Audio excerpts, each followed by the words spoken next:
everybody, and welcome to Picksburgh. You've reached another episode of Collecting Profit, now up to 35. That's right, folks, 35 consecutive weeks.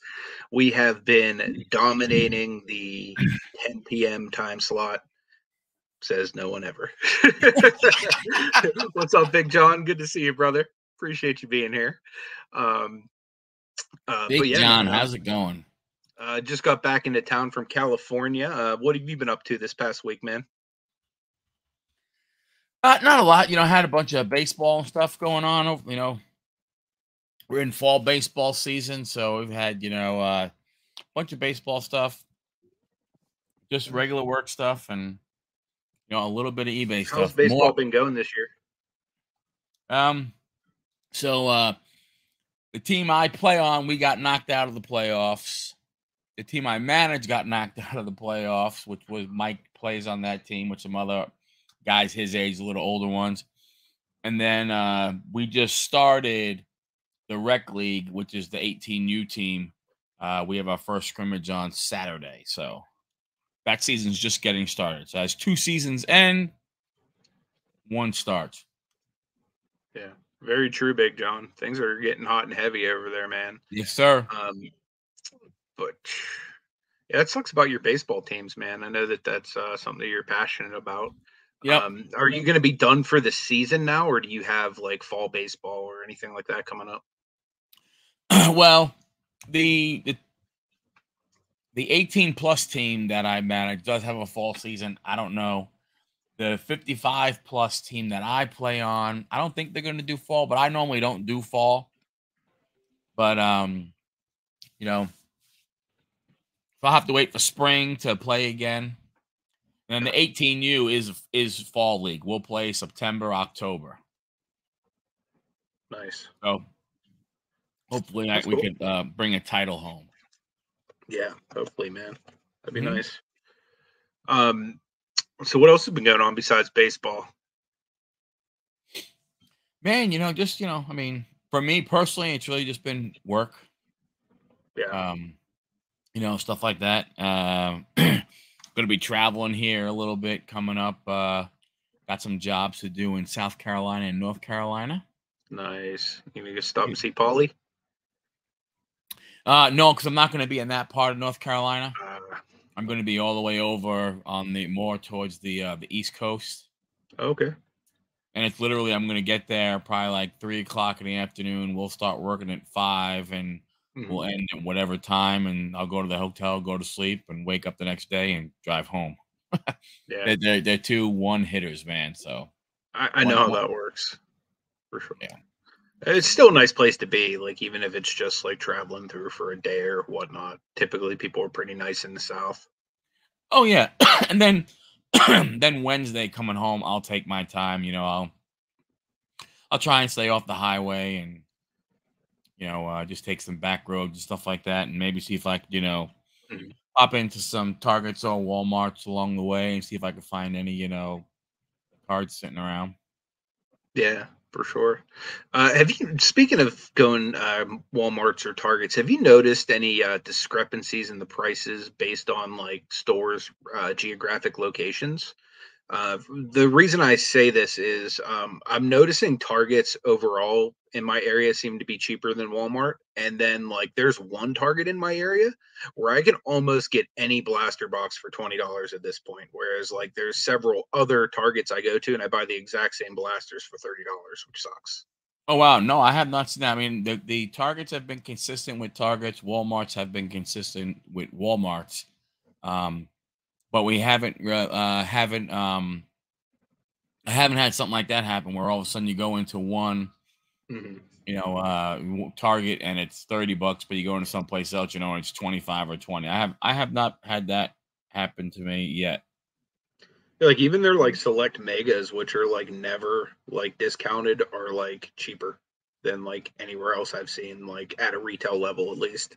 So I'm wondering if maybe just some of the managers are like, yeah, these things aren't moving fast enough. Let's like kind of drop the prices a bit. Well, I'm telling you, I mean, Walmart's going to have to do that because you go into Walmart they still even have some of select basketball from last year. They have select basketball last year, select basketball this year. They have the Prism. I mean, and it's just loaded. Yeah. It's insane. I really think we're going to get to a point like we had like pre-pandemic. Like I always talk about the WWE packs I'd be picking up for $1.99, Yep. $2.99, $3.99. It's like I'm literally building series of videos on the channel chasing kiss cards just because I'm literally buying packs for pennies on the dollar. Like I think we're going to see that with like say Chronicles draft picks or like some of like the lesser desired sets that come out. One set that I really think doesn't have real great value on a retail level is not Chronicles, but Contenders. Yep. The base Contenders, not the optic version. The reason for that is sometimes you're not even guaranteed a rookie per pack, and then you get like one insert per pack, and it's typically nothing high end, and the rest is literally all base cards. So you're basically spending $15 for 15 base cards. Yeah. And unless you end up hitting a rookie, and sometimes even if you do, you're not getting $15 back. So like that's one of the sets I'm not a huge fan of like getting at retail, but that's one that I could see, especially like the cello version, really being like discounted heavily like in the future just because like the value is not really there. And I think guys like me and you that are gonna rip this stuff, take out what we want and sell the rest on eBay, like Yep. we kind of have an idea of like what sets are worth getting. Like for example, I'm buying a crap load of blasters right now of the Star Wars Topps Chrome, and the Mm-hmm. reason for that is I'm selling Admiral Akbar base cards for $1.25, Boba Fett base cards for $2. You know what I mean? Like just random characters that are just base cards. Like imagine like if you were to get like Mo Bamba base card in his third year, you're probably going to put that in a box to donate to some kids, or you're just going to throw it away. Most likely, unless you're a super collector of Mo Bamba or you collect the team that he happens to play on at the time.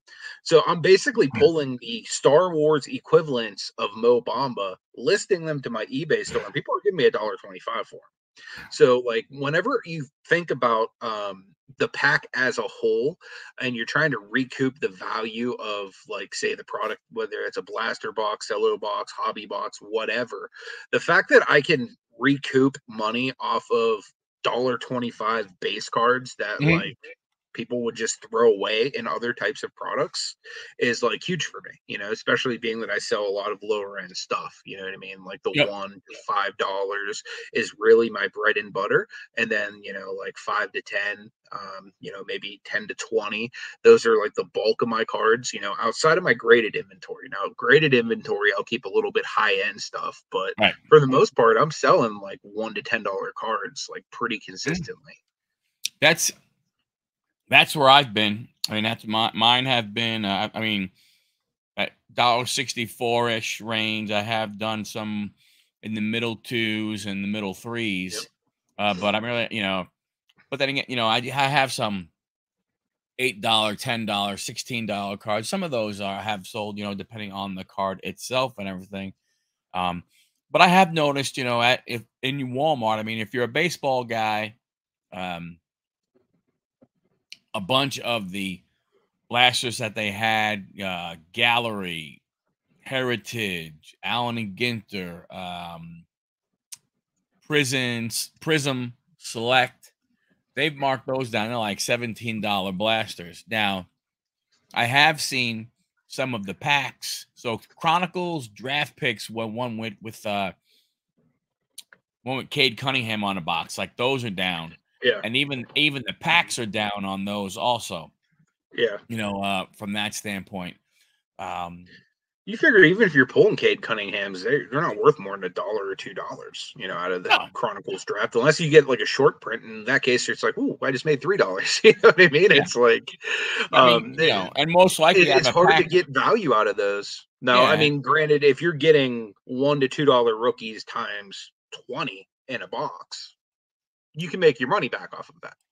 well, the only But thing the with that problem is with, that because it's so loaded with rookies, yeah, you have that opportunity to get, Cunningham and Ivy and a couple of those, top 4, top 5 picks yeah, where you're not going to necessarily sell them for big dollars, but they are going to have at least a little more of a draw because of the name, right? So you have an For sure. opportunity to go ahead and sell that rather than the guy who was drafted, I don't know, 19th or 20th, that no one really, knows and stuff.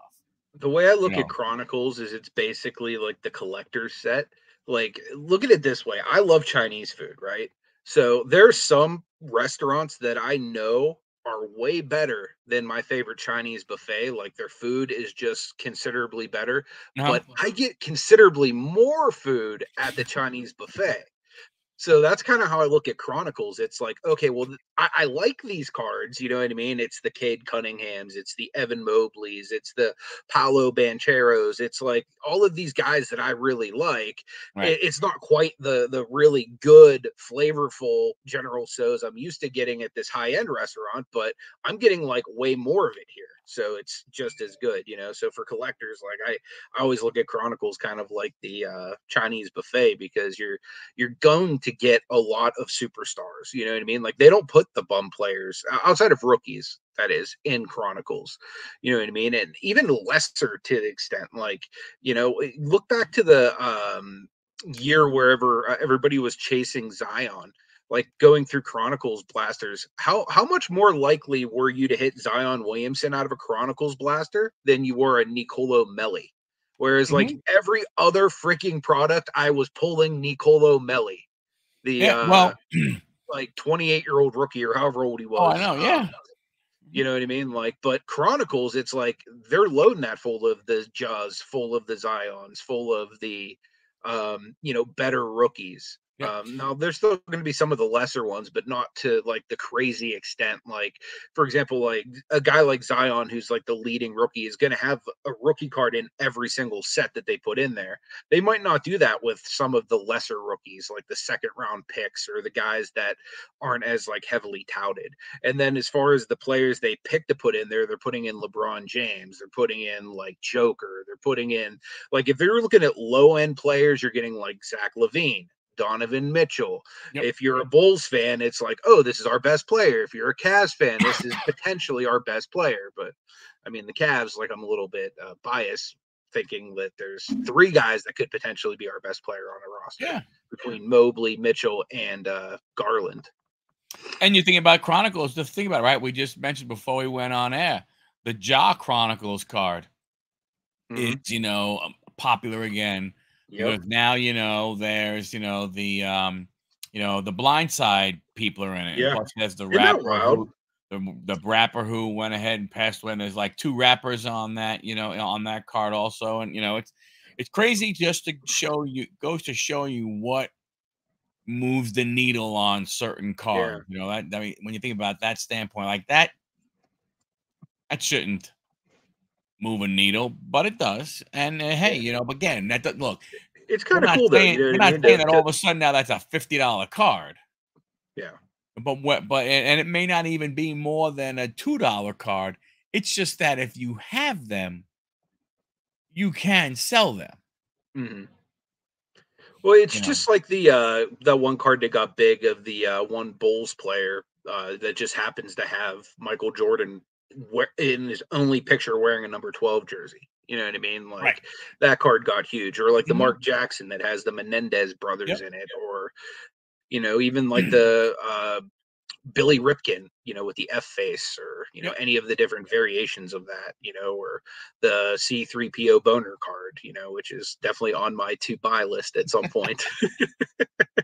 Yeah. Ever since I saw a few of those in person at the Culture Collision, we met up down there, man. I was like, I got to get me one of those, but I just can't put that much money into a card with a boner on it right now. Yeah. Well, that makes sense.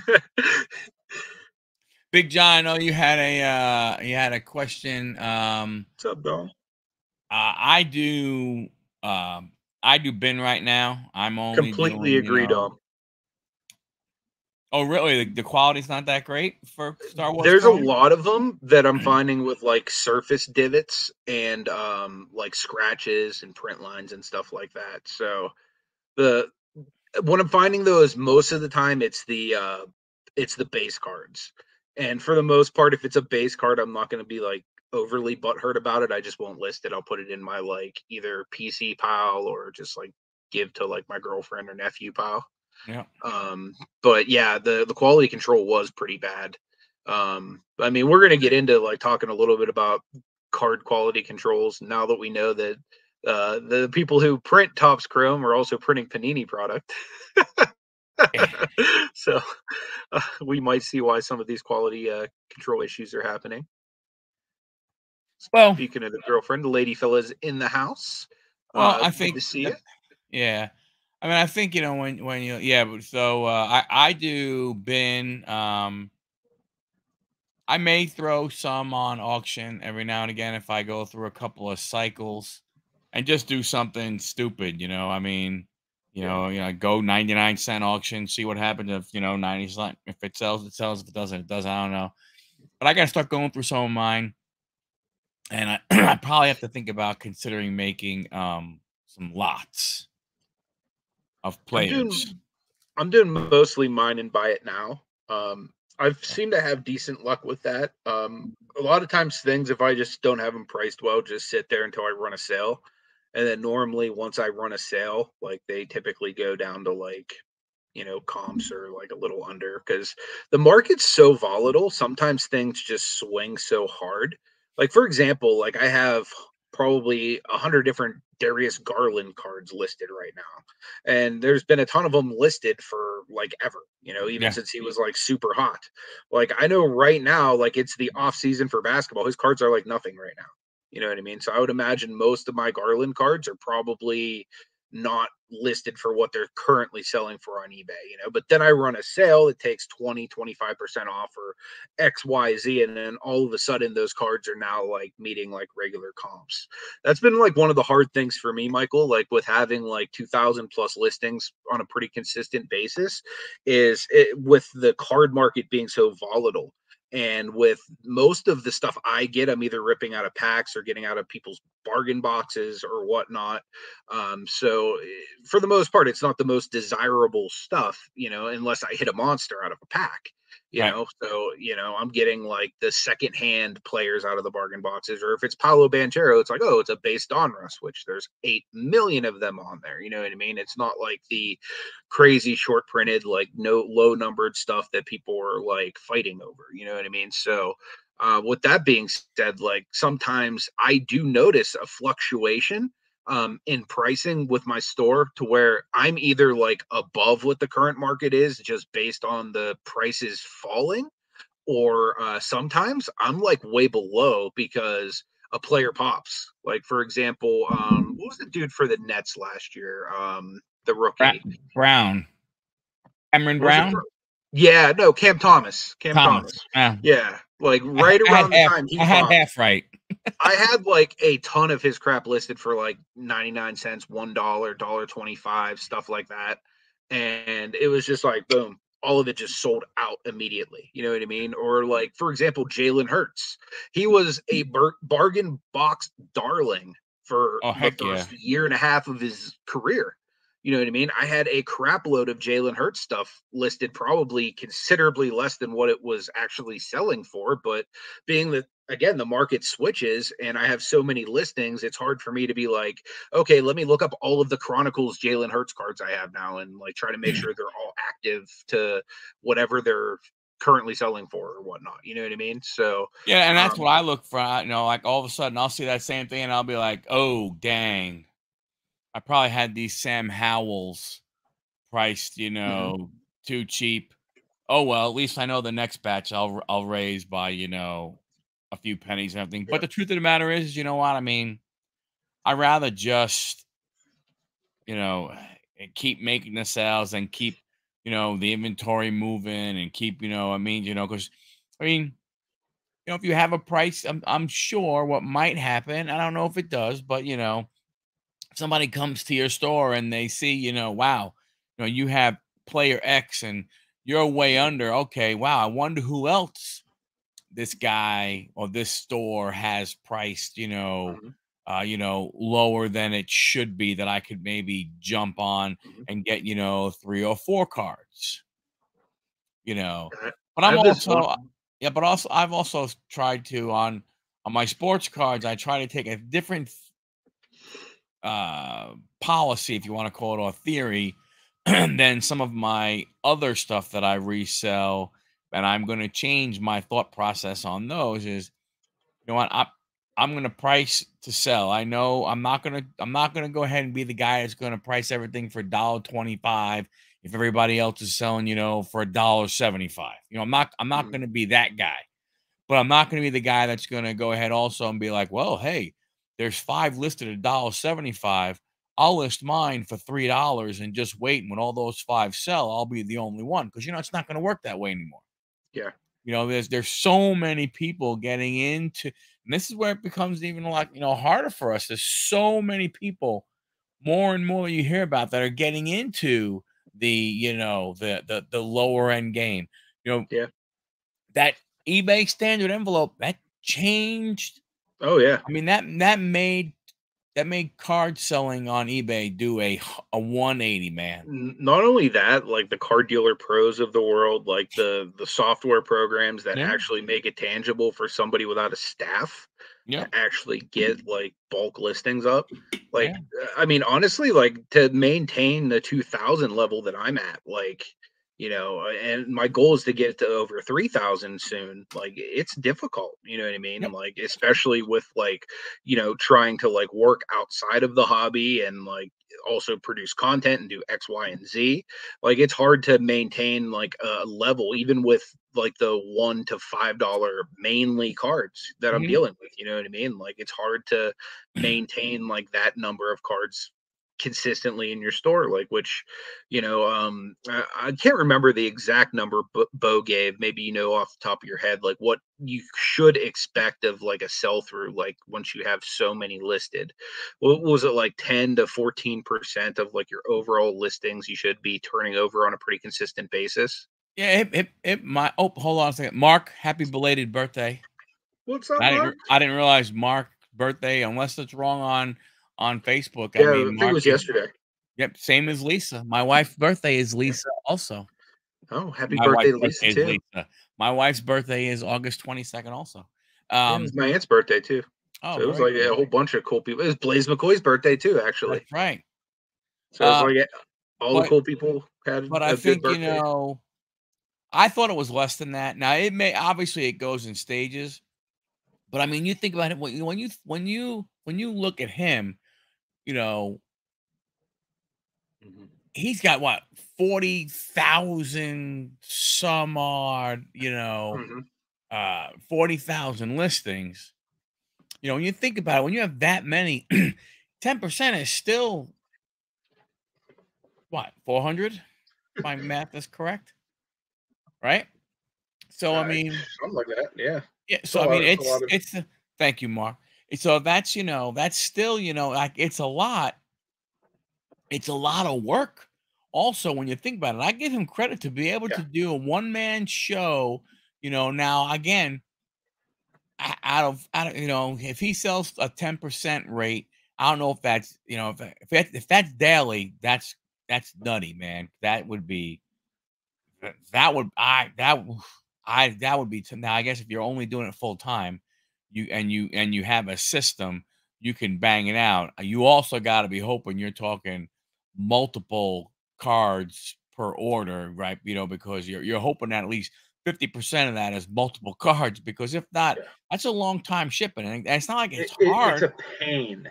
It's a Yeah. huge pain. Like, for example, right now, like I might have gotten home like a little after 8. It literally took me up until the time we went live to pull the orders that I had just from this past week. And I didn't have that crazy of a week, but I had one guy come through and pick up 64 cards in one order. You know what I mean? So like Wow. just going through and having to pull those 64 cards for that one guy took me like probably more than a half hour. And like my stuff's pretty well organized to where every different sport or genre of cards that I have is broken down by sport, and then from there it's broken down by alphabet. So it's like real easy for me to be like, okay, all the Bobachett's are with these.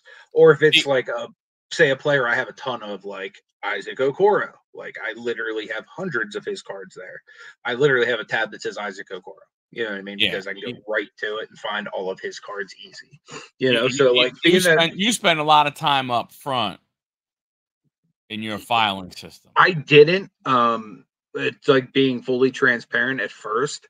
But the lady fella, when she came to visit me in Pittsburgh the first time, she saw me pulling cards and she was like, dude, what the hell are you doing?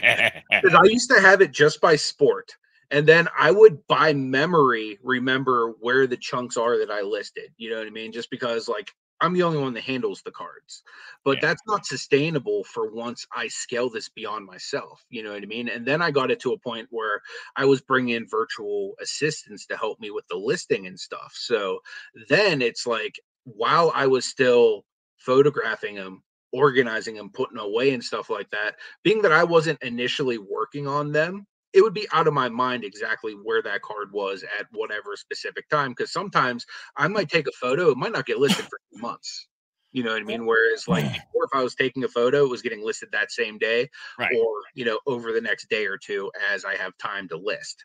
Yeah. So that changed a lot. So with a lot of that being kind of shaken up and me not being able to just by memory anymore remember where every single thing was, because again, like I said, I still had it broken down by sport, by genre, but I didn't have the whole alphabetical order thing to where if I wanted to go grab an Evan Mobley, I just had to kind of hope that I remembered I stuck it in the front or the back of the box and which row it was in. You know what I mean? Like it was a huge pain in the butt. So she actually or she sat there for like multiple hours reorganizing all of my inventory the first time she like visited me here in Pittsburgh. And I basically just adopted that method of organization because it made it like way easier for me to get stuff out faster. But how do you do that when you get past that row or past that box? You're 100% correct, Mark. So 100% essentially correct. what I'm currently doing, and it's not optimal, but like for example football, I've been so backed up on my football box that I either need to start a football box number two to where that would be like you know whatever to Z, and then the first would be A through whatever fits. Or like what I've been doing is I have like separate box that I've been storing all of the stuff I need to list that's football. And as I sell through some of my football box, I'll grab a chunk, I'll take some photos, and then that'll be the next ones that go up. And I'll kind of sort that by, okay, here's a bunch of Mahomes stuff. He's always hot. Or here's some Jalen Hurts, or here's some guys that are, just transferring teams or something like that. You know what I mean? Like I'll try to get the hype guys that are kind of popular and I'll kind of put them up first.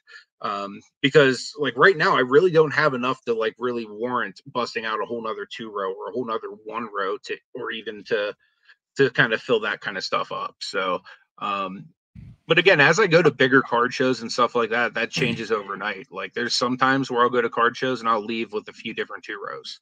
You know what I No, mean? I'm So telling you, it's bro. just I'm telling you, you need to do what I did. You need to steal Bo the way Bo does it because you don't give a crap. And you can start it with your next 2 row, 3 row, 4 row, 5 row box you yeah, have, and do box one, row one, section A, and just whatever you grab. If it's 50 cards, you put those in, boom, and you put that in your custom SKU, and it makes it so. The only thing that I do with the cards that I'm gonna list is if I have 100 cards, I put them by set, then I put them in number order. That's it. Not that, and I do that more because it's easier. I get through the listing that much quicker because, like I've told you, I bring up Cardboard Connection and I copy and paste the name and the team. So this way, I'm not spelling anything wrong because Lord knows, I mean, I could barely spell my name sometimes. yeah, and and picking becomes just boom, boom, boom, yeah, boom, through and stuff. You're gonna what you're gonna see is, think about it. To go alphabetical order and then by sport and then this, that, and the other thing, you're gonna be spending a lot of time doing that where you yeah, can just take those cards and go right over. And if you get to the point to where you get a scanner, and then you do some software, then you just throw them in your scanner, however they come out, boom, boom, boom. Now you take that whole stack and you just put them away. yeah, Right? For do you sure. want, but again, if you're going to sort them all, I guess, because see, I don't know. Do you sort them, then I list do, them, and yeah. then box So them? the reason, and I'll get into why I do that, because like going off of Zach's comment where he says it took me forever to list 100. Yeah. So a few things that I do to kind of help me be able to list more. Um, I sort all of my stuff first. So if somebody does get hot, it's like, okay, I have 20 Hertz cards I can list right now and capitalize on hit the heat wave or whatever. But I also sort the cards so that way, for example, Star Wars Tops Chrome. I'm going to be working through a crap ton of this stuff, right? So what I'm going to do is I'm going to organize it all by the purple parallels. Then I'm going to go into the different inserts, all by the insert, then Yep. all by the next insert. Then if I'm into base cards, all just base cards, because what's going to happen then is I'm going to, after I'm done with my listing, I'm going to go back to the search bar and it's going to bring up the last thing I typed in. So instead of Boba Fett, I'm just deleting that Admiral Akbar. Then instead of that one, I'm just deleting that Princess Leia. Then instead of that one, Darth Vader or whatever. So it's like literally everything that I need to find the next card is literally already in there for me, except for the player name or, character name or whomever. If it's an insert, like Journey of Grogu 1, Journey of Grogu 2, you know what I mean? Like, So what will you do, Boba Fett, and then once you say list, then do create similar and take the next card and change the name to Darth Vader, and then do yeah. change a couple of things, then do create similar and get So you don't even delete the need to. photo. The great thing is I'm doing it off of all cell similars. So literally all I'm doing as far as changing the name is for the search box up top. So it'll bring me back to my Doing exact well, Mel. last search. I'll just delete the name. I'll put in the next name and it brings me up the very next set of listings. And I'll just sell similar off of that one too. So So you for the okay? most part, all of the item specifics are usually filled in. I just double check to make sure it's to my liking and it's right, it's accurate. Like I said, I always just put all of my condition as very good, regardless of if it's a pack full, I got out of a bargain box or whatever. The only time I do anything other than that is if it's actually in bad condition, then I say poor. What's up, Mel? Good to see you. But do you Always do a you pleasure. use your own create similar, or like, so if, like, for instance, if I'm going to list, you know, I don't know, if I was going to do the Star Wars stuff, right? And let's say I was doing all the purple base ones. See, I Mhm. would take that stack and I would put those, in number order. Then I do the first one. I have all my item specifics. Then Mhm. once I hit list, then I do create similar off of my Yeah, own, and then I'm basically just changing the name yeah, in the title. I'm changing the name of the description because the name might change an item specifics. If it doesn't, I'll do it there. Change the card number and do the pictures and stuff like that. So I don't go back out to eBay to find, do create similar. I use my own, from that standpoint. You know what I yeah. mean? Yeah, no, that makes a lot of sense. Um, This way, then I know. That this way, then I'm comfortable with all the item specifics that are there, mhm. rather than trying to look at somebody else's and go, "Oh, well, that one's okay." Well, no, because I got. Yeah, that's huge, man. Mark just said Wow, Cardboard Connection. They are sponsoring their corporate area at the next show. they're here in Speaking of Atlanta. which, Mark, feel free to I had drop no the idea. link to the website. We can pin it in the chat there. Anybody that's local to Pittsburgh, Pennsylvania, the tri state, or if you're willing to travel for cards and you're degenerate like me or Michael over there, um, definitely come to one of the Pittsburgh shows. I promise you won't regret it. It's literally one of the biggest shows we have in the area.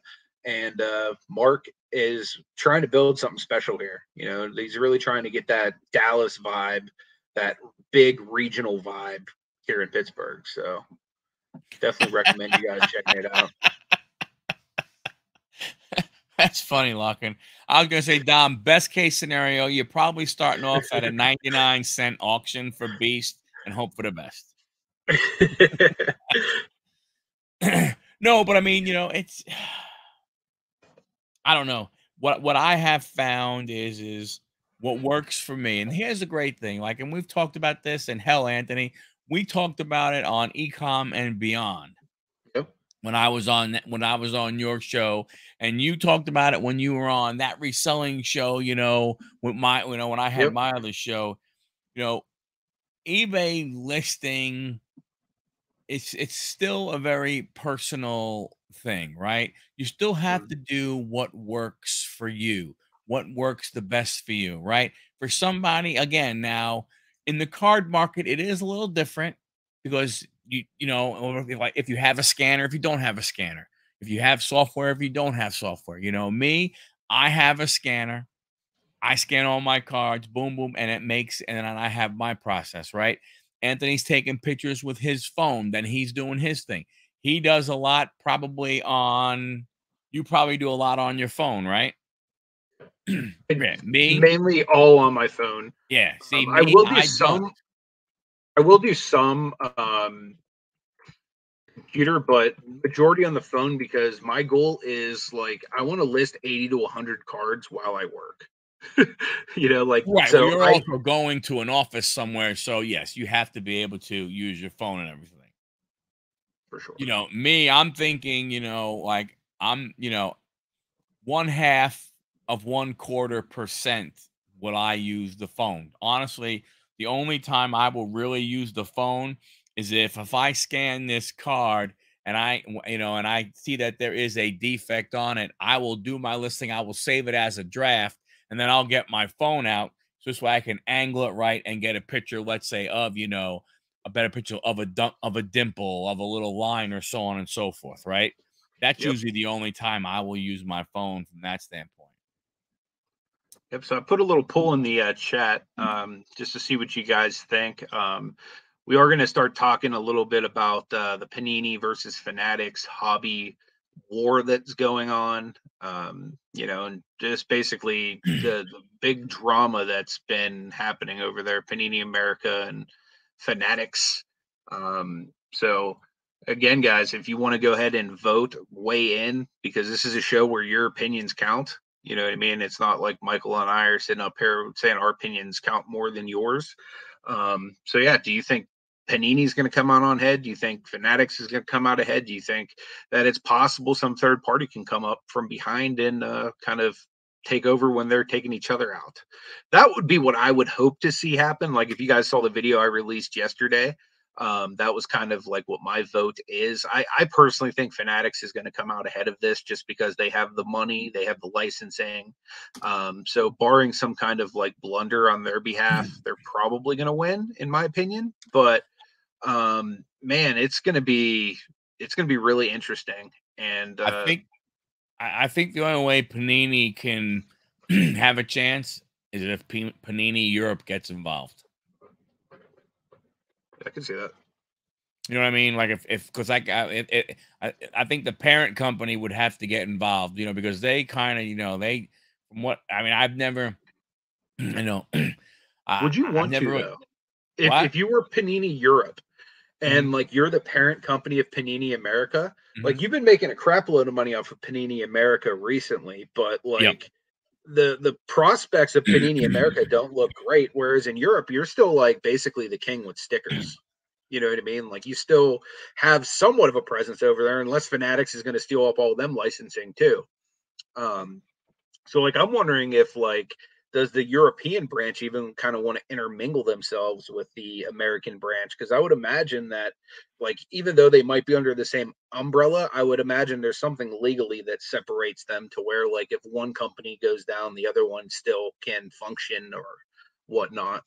Yeah, I think if you're Panini America, you're gonna lose, and I get into some of these little more details. But personally, my own opinion is this: if you're Panini America and you want to stay in business, you truly want to be a card company in the in, let's say, North America, you have to go after Leaf, and you have to go after Upper Deck, and you have to get that non-sports market, pop culture, all that kind of stuff.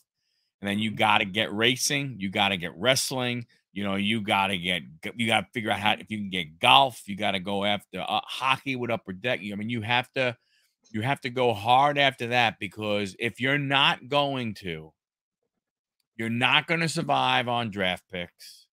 You're Nope. not going to survive on, baseball, only, prospects and veterans. You're not going to, and, what are you going to do? You're going to do the same thing for, for football. You're just going to have all the veterans and you're going to have, if you're allowed to.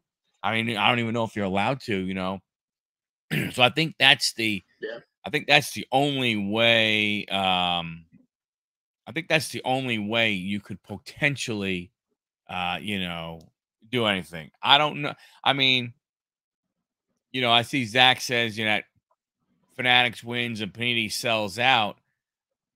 You don't need Prism and Optic and Select baseball, because I mean, Fanatics can go ahead and call it something else and just do a different design to it because Mhm. you don't know if there's any patents that Panini could have with certain things, from that standpoint. It's just And like the kaboom.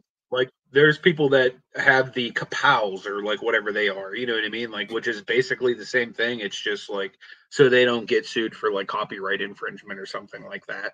So I would imagine that they could very simply just, I guess, use some of the artistic flares that Panini would use on some of their cards in their design. They just can't, call it a yeah, prism or something like that. Which is why, like, you'll see like, like refractors and silvers. They just can't call them the same thing, but they are the yeah, exact they same thing, call them pretty hollow. much.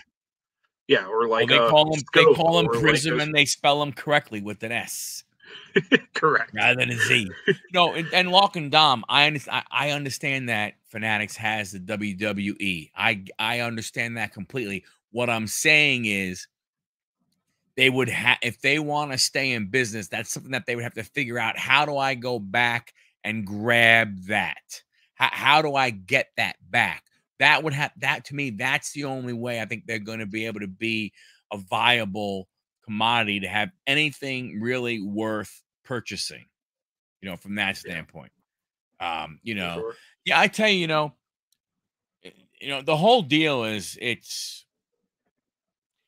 I'm telling you right now, yeah, Upper Deck is with Yep. AEW. Yep. Um, My question is like what they're doing to Panini right now. How long before they start doing this to Upper Deck? Like, because once Panini's like no longer like an issue to them, right? yep. Like they have the licensing, or like I mean, let's be honest. Like right now, like Panini hasn't really given themselves a great name just with their customer service, quality control, all kinds of stuff for like the last several years. But like Fanatics is really making them look like crap, in my opinion. You know what I mean? Like they're making them look third rate. They're making them look like they're falsifying numbers. They're making them, just not look to be a very attractive company. So like if they'll go through like that length to kind of do that to Panini, and to kind of try to pull the rug out from underneath them or whatnot. Like, why wouldn't they do that with smaller companies like Upper Deck? Like, what's going to stop them from doing that? Well, I guess they don't really need to do that with Leaf because Leaf doesn't have any licensing, Right. outside of like the personal contract that Brian Gray does with the signees himself. But Yeah. I yeah, mean, but like, what's to 100% stop them correct. from crushing mom and pop? You know what I mean? Because that, in my opinion, like that's what I feel like Fanatics is going to do. Like they Well, want to make all of the money off of everything, which means that you and me can't make it unless we are making it as some kind of approved method via them. You know what I right. mean? It's like we have to play their game if we even want to be invited on the field anymore. Yeah, and that's why I say that's what I'm. When you look at this whole, uh, you look at this whole thing, right? So the NFL, the NFLPA, I wrote some stuff down. They had in their contract that they could terminate if there was a change in management. Well, lo and Mhm. behold, Fanatics hires 35 people from Panini. Huh. Wait, let me get my tinfoil hat because, Mhm. hey, you're a conspiracy guy, Michael, now. Really? Is it a conspiracy? all of a sudden they hire all those people. Wow, hey, it's a change in management. Oh, if Mhm. then there's a line in the contract. If there's a change in management, we could terminate the contract. Mhm. I mean, eh, you hate to say that the proof is in the pudding, but it's right there in black and white, and you see what has happened and everything. Mhm. So did Fanatic? I mean, when you think about it from a standpoint of is did Fanatics know that? Did Fanatics think, hey, that when the NFLPA negotiated with Fanatics, did they put some caveats like that in there? And they said, and did Fanatics go, you know what? I'll bet you if they put that in our contract, they had to put that in Panini's contract.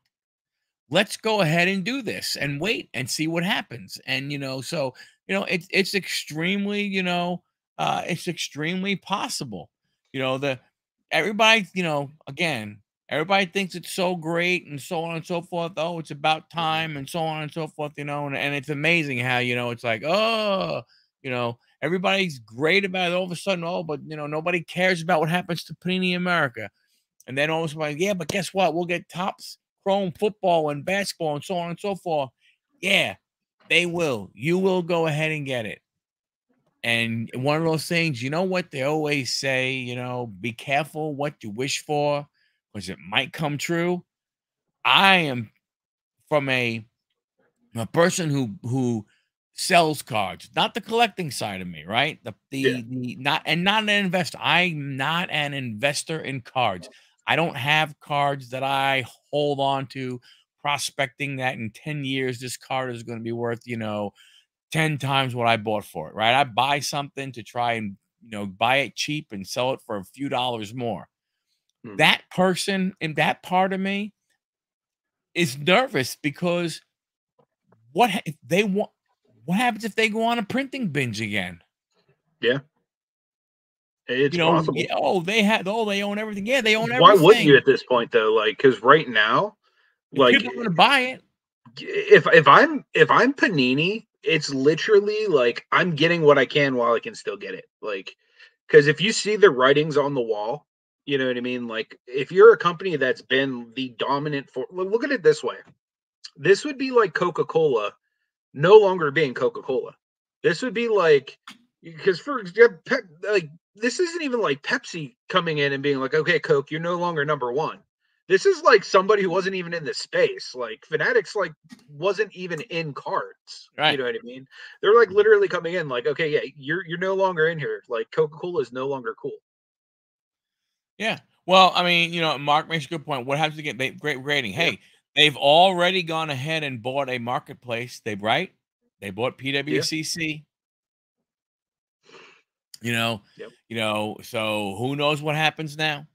What changes they make there? You gotta believe that if an eBay can get a standard envelope type thing, that Fanatics can get a standard envelope type thing from the post office. You know, That's a I good will not point. grade with Fanatics if they offered it because conflict. I don't want the company that made the card.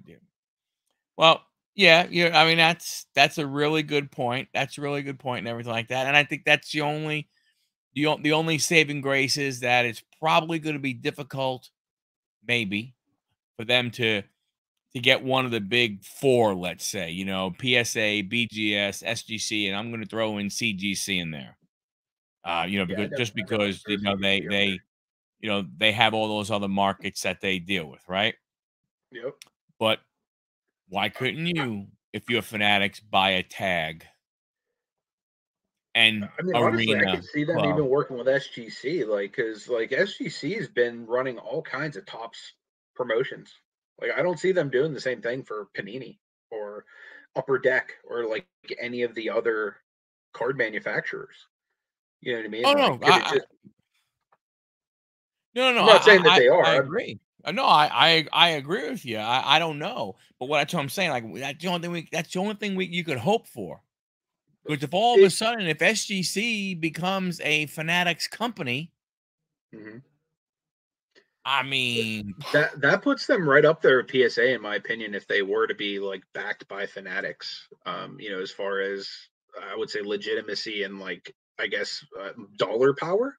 But as far as what Jason's saying here, this is kind of like the same way I sort of feel about like the whole PSA Golden, like them owning like all of these different, um, WADA, all of these different type of companies under one umbrella, and then they funnel them all through. And I'm not saying anything sketchy is happening here. There could be, but I mean the optics are that you're grading the cards and then you're selling the cards. So what's to stop you from just saying, oh, that one's a 10?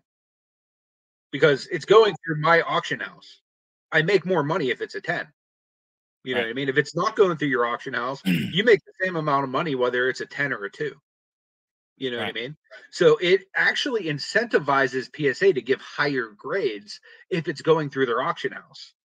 And even when you go through the submission process now, it actually says when you're shipping back, is this going to the vault? Is this going to the golden auction? Like, where are you sending this? So before they even grade it, before you even send your cards, you're kind of telling them where you're sending it.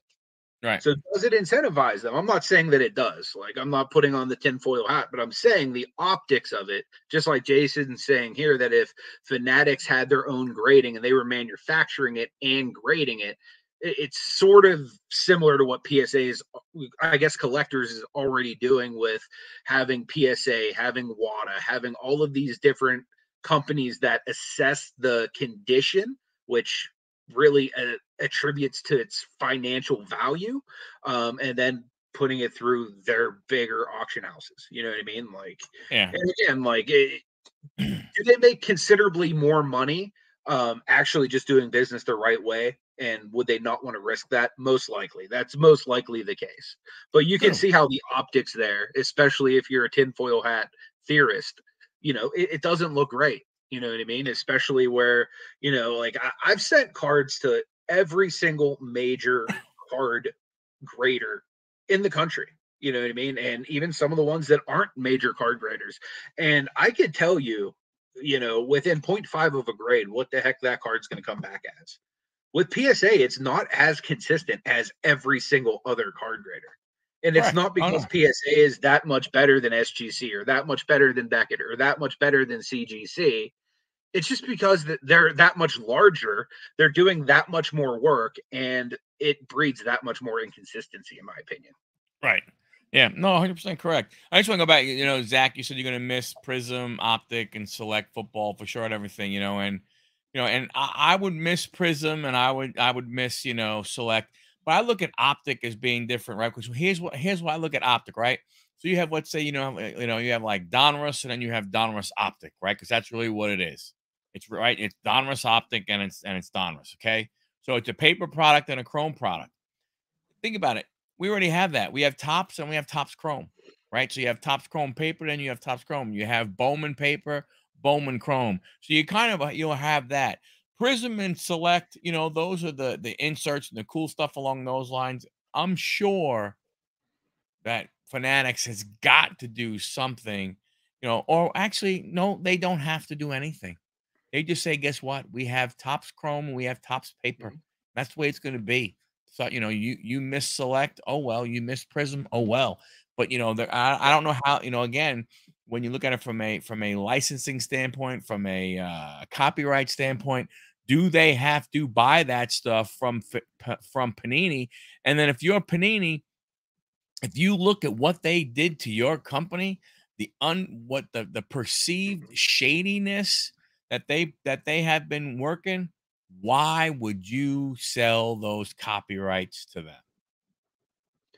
I mean, the You only know, reason I would is if it's like literally like the writing's on the wall and this is the best offer we're going to ever get, or we're going to have to grind for significantly less moving forward. You know what I mean? So if it means like kind of salvaging what they've built, like the legacy of Panini actually like means something, like their sets mean something.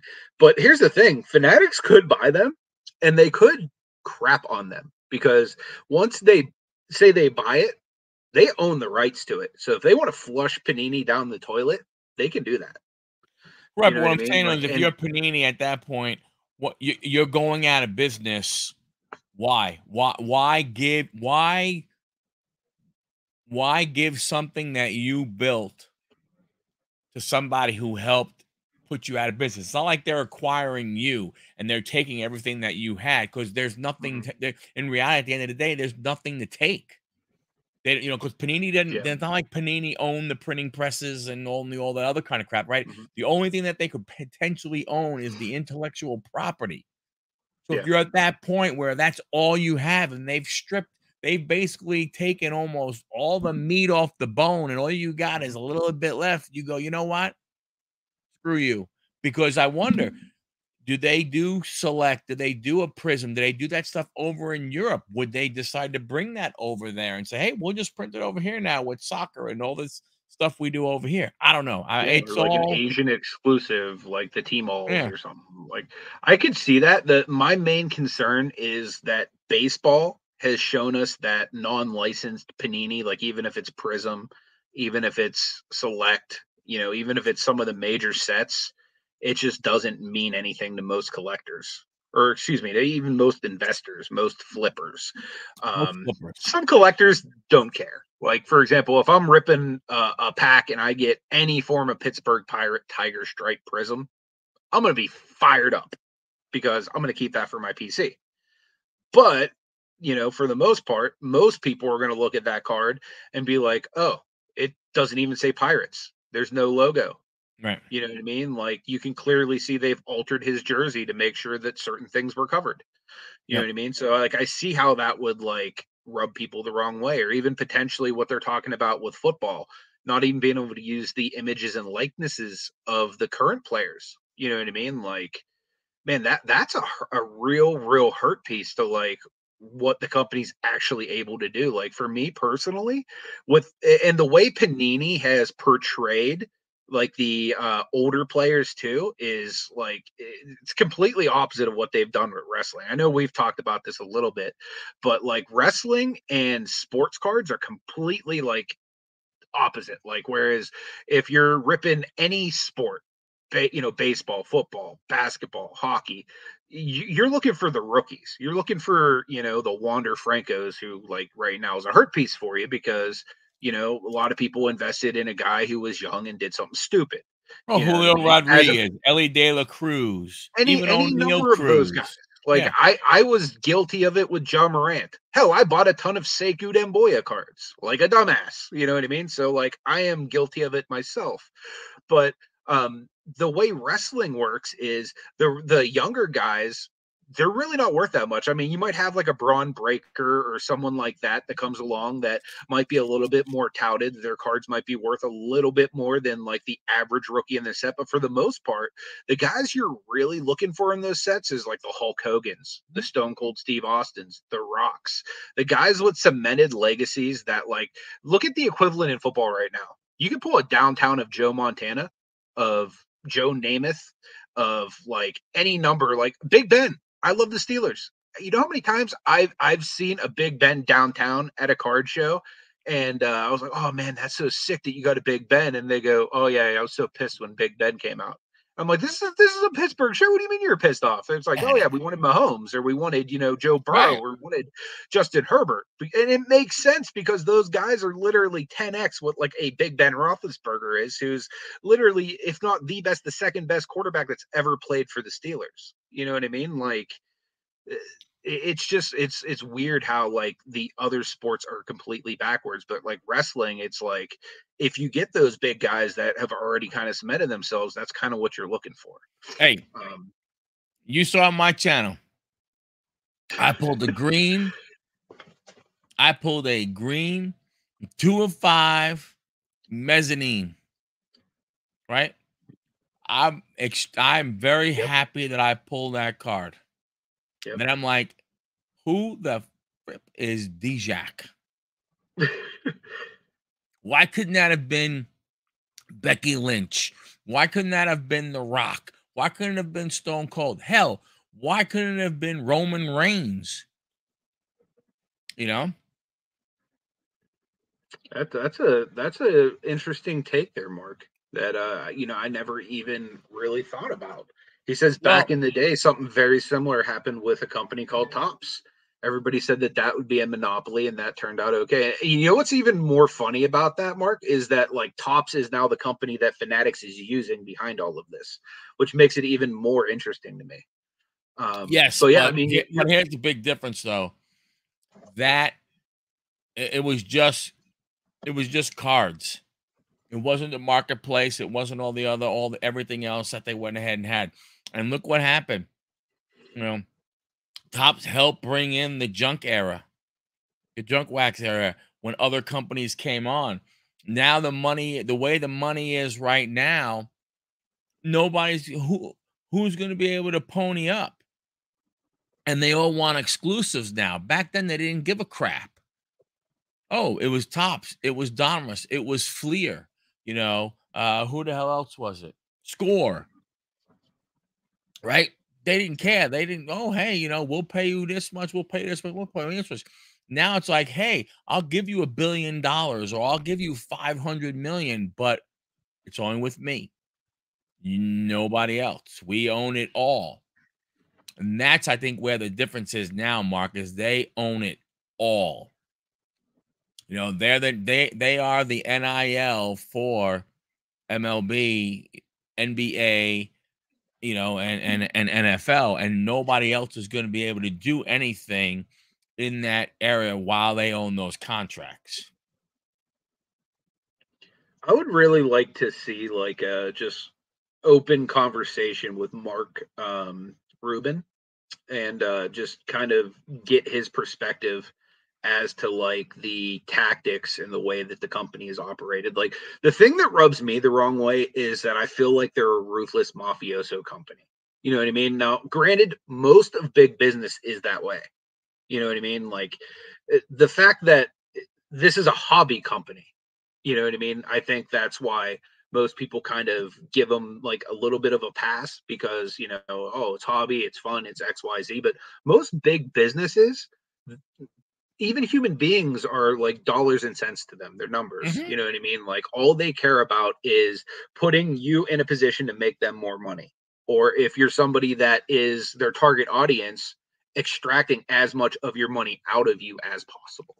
You know what I mean? And like that's what sucks for me is like knowing that this is most likely, and I can't say this is 100% the motive of Fanatics, but just from an outsider looking in, like I personally wouldn't want to do business with somebody that's going to come in there and just wipe out like mom and pop that have been, breaking for like Michael can't even run breaks on eBay. Like Right. this guy like is a reputable breaker. Like he's one of the few people I've ever seen say, "Oh, this guy didn't hit. Let me throw in another box, or let me do this, or let me do that." And a guy like that can't break. You know what I mean? Like that kind of stuff bothers me. You know what I mean? Like, I guess that's true, Mark. I do come from Italian descent. So does Michael. So we probably have relatives that are connected. I was just letting it go, Mark. I was a little offended, but I got over it quickly. But I mean, I just don't want my hobby to be that way. You know what I mean? Like this is something I want to take me out of the real world. You know what I mean? I don't want it to be like the douchebags that are like that stress me out in real life, stress me out in my hobby life. You know what I mean? Like whenever I think of cards, I want to think of like just happy things that take me away from like my problems, my stresses, my drama, like anything that's going on in my life that like bothers me. Like cards are what are supposed to take my mind and like recenter me back on something good. You know what I mean? Like, and for most people that really like cards, I think they use it as kind of an escape.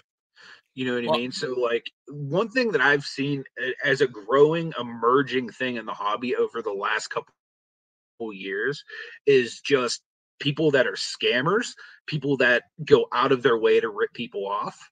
You know what I mean? Like even children. Like I've seen dealers rip children off at shows trying to do trade up challenges. I Like, and know. it's just like it bothers me. Like, you know what I mean? Like our job is to make sure that the hobby survives. So if like this kid at 8 years old is turned off to like collecting cards forever, then who the hell's going to buy cards from us like when he's an adult? You know what I mean? Like it's like the short-sightedness, like with a lot of these companies that are just like, hey, I'm gonna just print this crap into the ground And who cares what happens to like the end person who's sitting here with like hundreds of thousands of dollars of pieces of cardboard that maybe one day are going to be like worth the equivalent of, you know, a Gary Payton rookie card. You Yeah. know what I mean? Like that's what sucks. You know what I mean? And it's like I feel like the overall like dollar, you know, let's make money is more important than like why we actually even got into this business to begin with. You know what I mean? Like, because I would imagine at the core of most people who work for a Fanatics, a Panini, like those type of companies, they most of them, unless they had some kind of skill set to be like an engineer or like you know, like a numbers person or some kind of logistical arm of that company, you're Mhm. most likely into cards and collectibles. You know what I mean? So I would say at their core, it probably started off rather pure for most of them. You know what I mean? But like But it's I think, obvious they don't, is what yeah. bothers me. You know what I mean? Like But just I in dealing with Panini over several years, mhm. like they don't care about redemptions. They don't care about quality control. You know what I Yep. mean? Like I've literally watched Marty get kicked in his nuts every day for like years opening up boxes. And it's like it's just hard. You know what I mean? Like because it just feels like a cash grab to me. It feels disingenuous. And I don't know. That's just But my that opinion. but that is, see here, but this is the crux. This is the main point of it is that it's not a hobby anymore.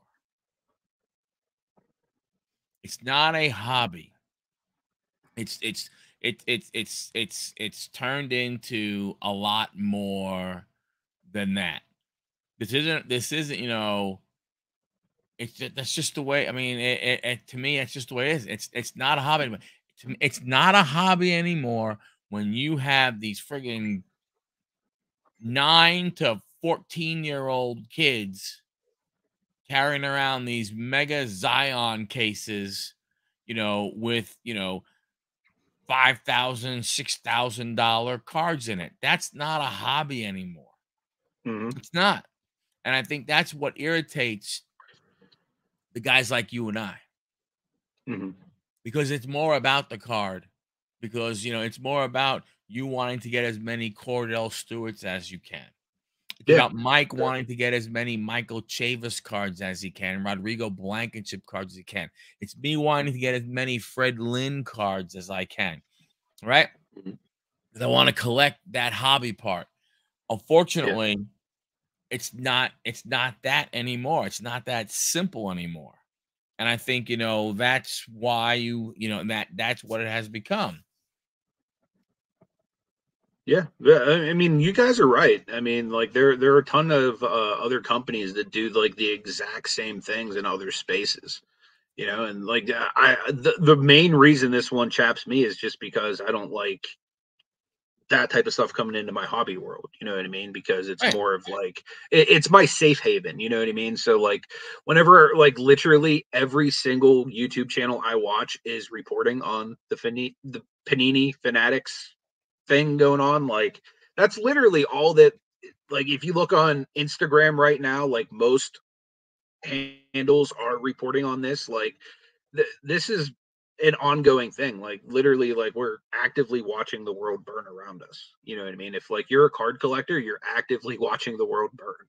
You know, Yeah. and And I just agree with it's what wild to Jason's see. saying, even his comment before that, which is, hey, what they're doing is no different than what Hmm. Microsoft does, or Yep. what, you know, no different than when UPS first started and they started buying up little delivery companies. And no, you're right, it is no different whatsoever. But here's the one thing, Jason. You cannot tell me that you look at Apple, or let's say a UPS, or, you know, another company, the same way you look at what Fanatics is doing, and not think that it's different, because it's somewhat, because, you know, those companies do it. They're making those acquisitions from you, and you know, because you look at it from a company standpoint. Microsoft buying up all this other stuff, Apple buying all this other stuff, you know. grocery stores do all the time, right? They buy up all the mom and pop grocery stores and so on and so forth. But it's different when it's something like this.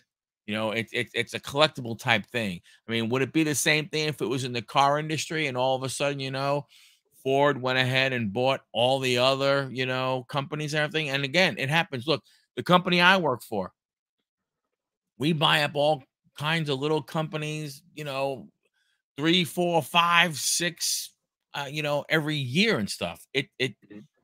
It's what it is and everything, you know. But I think we look at this different because we want it to be what it was when it was a hobby, when it was more dominated by, and maybe I'm 100% wrong because I didn't go to a lot of card shows back, you know, back when I started in the 70s and the 80s and stuff, you know, but I didn't hear my dad really talk about cards that much. My dad's friends didn't get around, you know, and talk about cards that much. The ones who talked about cards were me and my friends when we were 11, 12, 13, 14, 15 years old. And again, I'm not saying what Fanatics is breaking any laws, doing anything wrong or along those lines. I just don't like what I potentially think it can do, you know, to the hobby. Look at it from this perspective. Like they're saying, Panini, you're a competitor with us. We want to come into the space that you're currently like the number one dog in, like, you know, sports cards, collectibles. Like right now, Panini stuff is like, I would imagine their stock's been through the roof since the pandemic. And they're basically saying, look, if you guys are not going to roll over to our will, we're not only going to make it very hard for you guys to operate, but we're going to do everything in our power to make sure you guys can't operate. Mhm. You know what I mean? Like, imagine like you're any other company in the space that is doing anything that they're doing. Imagine you're a grading company and they get into grading. You know, all of a sudden, you know, imagine you're Beckett. You know, you've been one of the most prestigious grading companies in the world, and they're coming in basically saying, "Hey, look, you can roll over and die, and we're going to throw you a bone, or you know, we can just come in here and crush you." You know what I mean? Like that's the reason I'm not a huge fan of Fanatics. You know what I mean? It doesn't really have anything to do with like Panini or sticking up for them, because I don't like Panini either. You know what I mean? My goal would be for both these companies just to like wipe each other out and then let Upper Deck have it all, you know, or somebody else that will actually care or do something like for the hobby and for the people that, you know, have felt bent over a barrel for these last several years. You know what I mean? Like, but yeah, I agree, Jason. Like, hostile takeovers happen all the time. And like, even going back to like biblical times, right? Because like, I read like a 1 year Bible. So like, I get like the Old Testament like almost every day. And literally every single time like God sent somebody into a land, they literally had to wipe out who was there. All of the things they were blessed with was literally the stuff that the other people had. You know what I mean? So like, hostile takeovers have been happening from like the times of the Bibles. You know what I mean? To where like, you know, it's nothing like new for somebody to come in and just like obliterate what somebody else has built and just kind of claim it for their own. It's just, man, like I feel like Fanatics could have been a dominant company either way. Do they have to crush the other companies in the space too? Hey, That's you what I know, have an issue with. You know what I yep. mean? Like you already had the contracts in 2025. Like I understand you're going to make significantly more money getting the contract sooner or doing X, Y, or Z. But like if Panini doesn't want to sell, they have every right not to. You know what I mean? And they should be able to still conduct business until their stuff expires or XYZ. Unless they've done something wrong, then by all means, I'm more than happy to watch the world burn. But I think, you know, again, you know, you say, well, you know, hostile takeovers overcome it happens all. Yes, and Mark says if a company does good, is it wrong for them to want to get bigger? Not What's at the all. definition of doing good? There are a lot of people who think Walmart does a lot of good because you get low cost stuff. Ask all the mom and pop places that they've put out of business if they did good, right? Ask the bicycle company who Walmart said, I know you make these 5 different bicycles, but we only buy these 2. We need you to make more. You need to stop making those other 5. And they had to stop making those to sell to their other customers because they had to keep up with the volume of Walmart and the different things they have in their contracts, the other kind of stuff. So,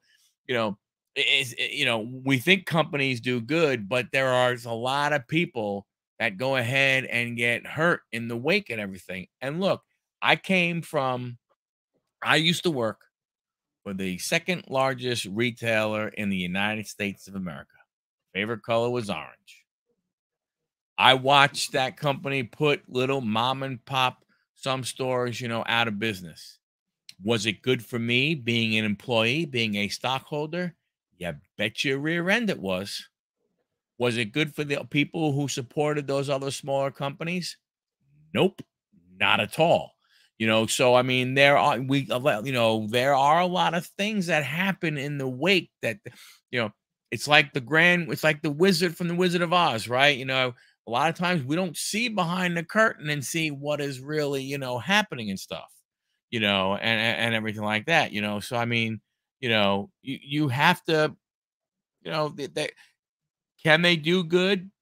I don't know if they're going to do good. If they have everything. And again, this is different. This is different than, other companies. What would happen if Google purchased every single company that makes glass for telephones? What would that do for Apple? You think Apple would be happy about that?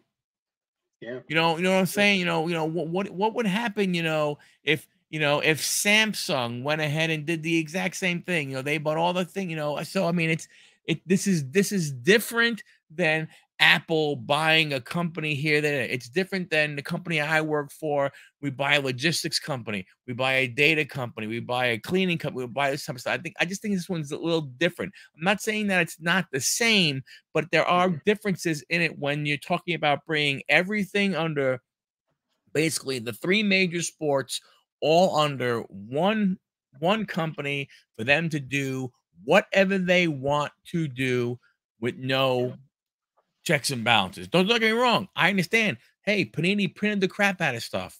Yeah. Are we supposed to believe that now just because Fanatics owns it, they won't do the same thing? Oh, I'm sure they will. I You mean, know? they're going to try to extract as much money as they can, and I don't blame them. That's the name of the game. Like that's literally their job, is to be as profitable as possible. So like Mhm. I don't blame them in that regard. It's just like the idea of disvaluing other people is what bothers me. You know what I mean? Like, or other companies like that. It can't be a you're with us or against us type of thing. You know what I mean? Like, whereas like you go to a card show, like for example, like the National, every single grading company is there. Now, do you see those companies suing each other, fighting with each other? You know what I mean? Because there's enough cards to go around that there's going to be people that are going to want their cards in a Beckett slab. There's going to be people that are like, I'm only sending to PSA because they get the most resale value. There's going to be people that are tuxedo slab people, that are only sent to SGC. You know what I mean? Like that they think they're the most accurate or they're the best. There's people that are big comic book collectors that love CGC. You know what I mean? So like to each their own. There's enough money in this eco sphere for like everybody to kind of eat, in my opinion. You know what I Right. mean? And look at it this way: like, look at wrestling in the 1990s when you had WWF versus WCW. You had some of the most compelling, uh, storylines, some of the best wrestling like in all of like history because they actually had something to fight for. You know what I mean? Competition breeds excellence, in my opinion. So Yeah. I don't No, and you see, Jason, I think we have complained about Panini for many years. I think we complained about the whole redemption process and the bull crap that they would pull by throwing in freaking Panini points, and Panini points are worth crap because the cards they have on their website are players that nobody freaking wanted, probably from redemptions that they went ahead and had, and the quality control and all the different stuff. I think people have complained about it, also. And I think there has been complaints about Panini. I just think what people it's going ahead everybody, and I think everybody just thinks, well, hey, Fanatics is going to have it, and everything is going to be better.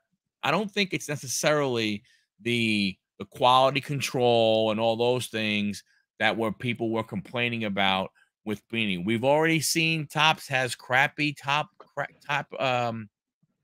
quality control when they came out with the Topps Chrome update, and my gosh, you were lucky if one out of every 3 cards was centered okay. I think it's more people are just saying, wow, you have one company that has everything.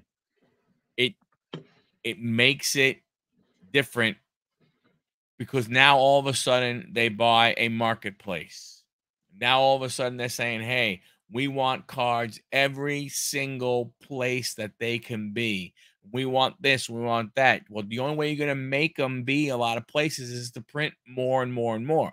Again, I'm not saying, I'm not saying, things are going to be better from a quality standpoint, but the possibilities of them being worse and more junk wax era type stuff. You're right. And Mark, you said it earlier. Well, Panini's been printing the crap out of stuff. Yeah, they've been printing crap out of their retail stuff. They haven't been printing the crap out of their other stuff, at least not that I know of. And I could be completely wrong. I don't think they print the crap out of Flawless and Immaculate and those types of things. And again, I could be wrong. I can't afford big high-end boxes, so I don't really pay attention to that stuff. I'm a Blaster mega box every now and then, a hobby box type guy.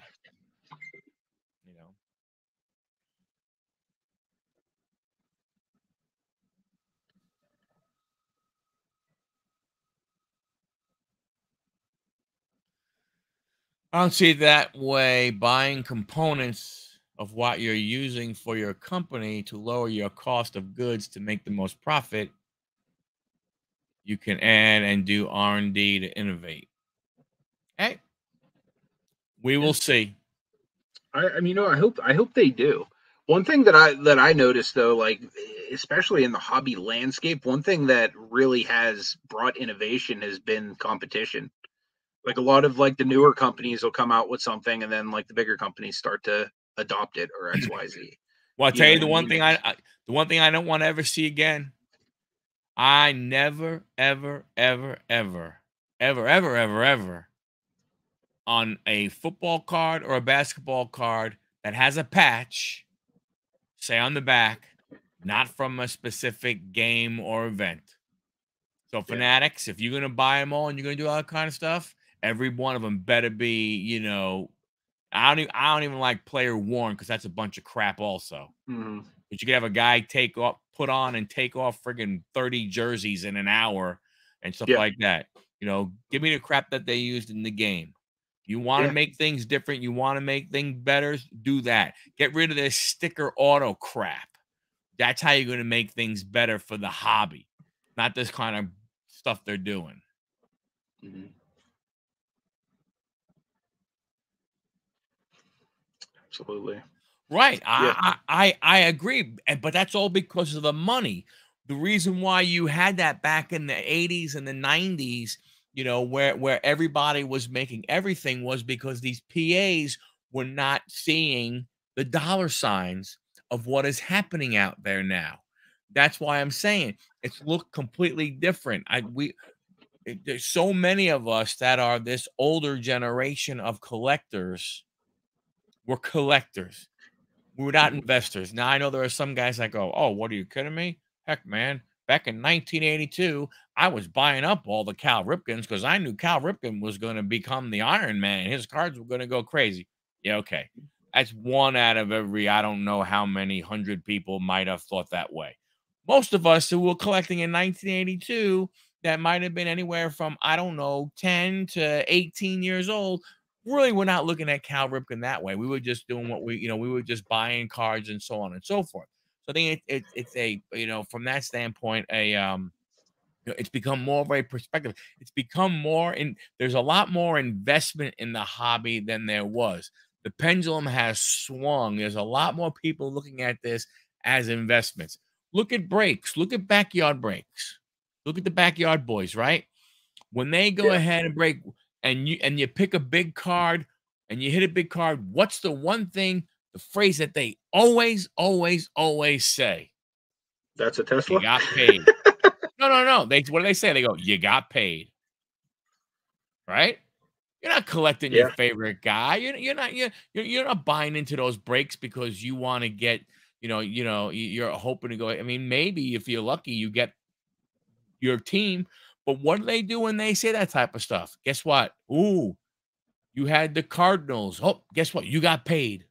You got paid. That's what it's become. They're not breaking so people can get the cards. They're not like me and Dom who buy into breaks because we want to get the card. We're not looking at, man, I want to get the value out of there. We go for the teams that we like, for you sure. know.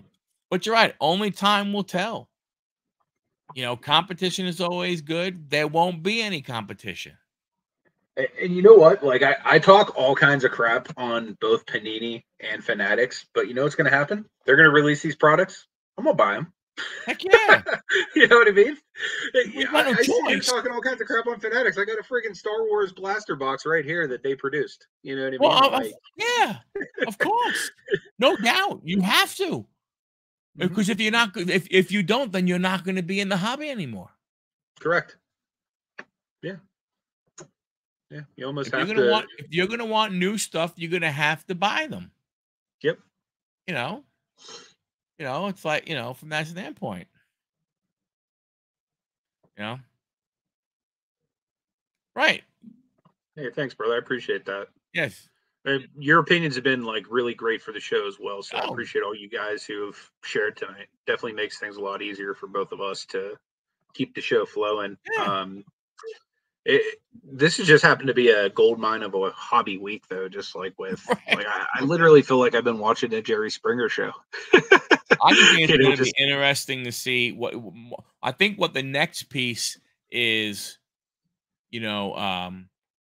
what's going to happen in this like short term. Like, is there a potential of Panini kind of putting the kibosh on this in some way? Because one of the things yes, thank you all so much. One of the things we didn't talk about is what happens to product that's in the pipeline right now that's at printers being printed. that's very interesting too. Yeah, I just heard. I don't know who was talking about this earlier. It was either Dan the Cardman or Jeff Wilson, one of those two. They had said something to the effect of, "Well, what if they try to say, oh, well, we've had this out being printed, but with Fanatics, like the company they're actually suing, owning the printers, they actually know exactly what has been printed, what's been started, what's in queue, like all of that stuff. Right. So I feel like Fanatics will probably just further try to complicate that for Panini if they can. Yep. Yeah, that's that's the next piece, right? I mean, if Panini files an injunction against the NFLPA for what they believe, is an unfair termination, I'm sure Well, there's got to be something, I mean, the crazy thing is the termination was a change in upper management at Panini, and the upper management that they were citing as reason for termination were the people that Fanatics acquired. yeah. So it's like you see the writing on the wall. It's Mhm. like, if it looks like a duck, sounds like a duck, it's probably a duck. you know, it, there's always the likelihood that we're looking at a coincidence here. But let's be honest. Like I feel like Fanatics has been calculated every step of the way. They've had to They know be. exactly what they're doing. Yeah. But now go back to the hobby / collector / investor. No CJ. Will you be able to get CJ Stroud, Bryce Young, Bijan Robinson, Will Anderson in pro uniforms? Goes back to why I'm ripping this.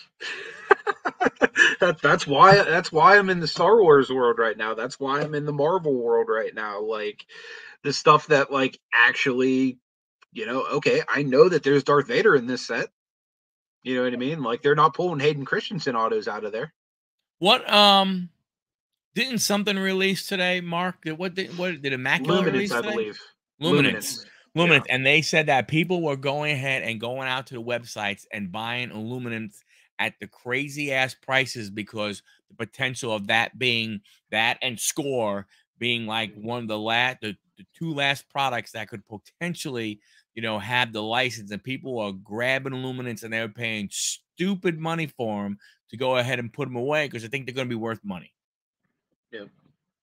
And if all of For a sure. sudden there's an injunction and they're allowed to print more stuff, there's a whole bunch of prospectors who, they should maybe stick to prospecting rookies than they are the card manufacturing industry.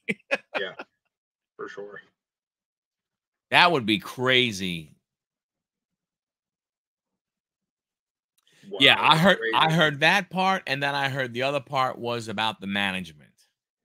I heard that there was rumors about it possibly being about them True. falsifying numbers, but I think part of that is just speculation, not actually like what they're actually severing the tie over. And the other thing that Panini came out with and said was that, yeah, between Luminance and Score, they're not like the woohoo.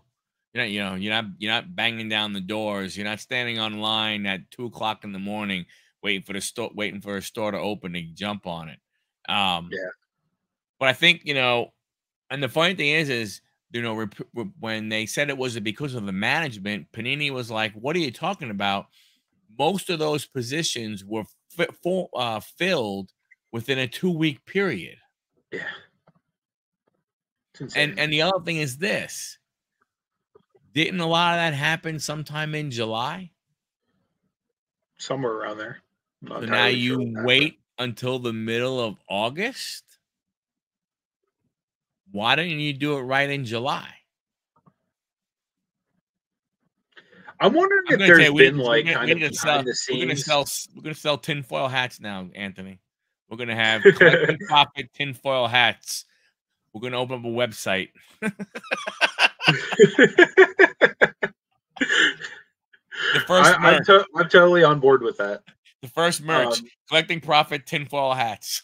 it'd be like a cheese head, only cooler. Yeah. I could get down with that.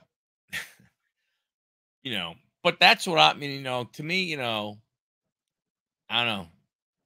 I'm Sooner wondering or if later there's you start been connecting the dots.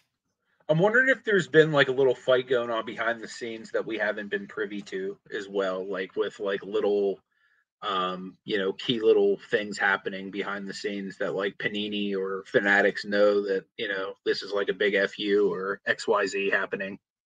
Well, did that start with the buying up the printers, right? I mean, did Fanatics, they worked the deal with Tops, Mm-hmm.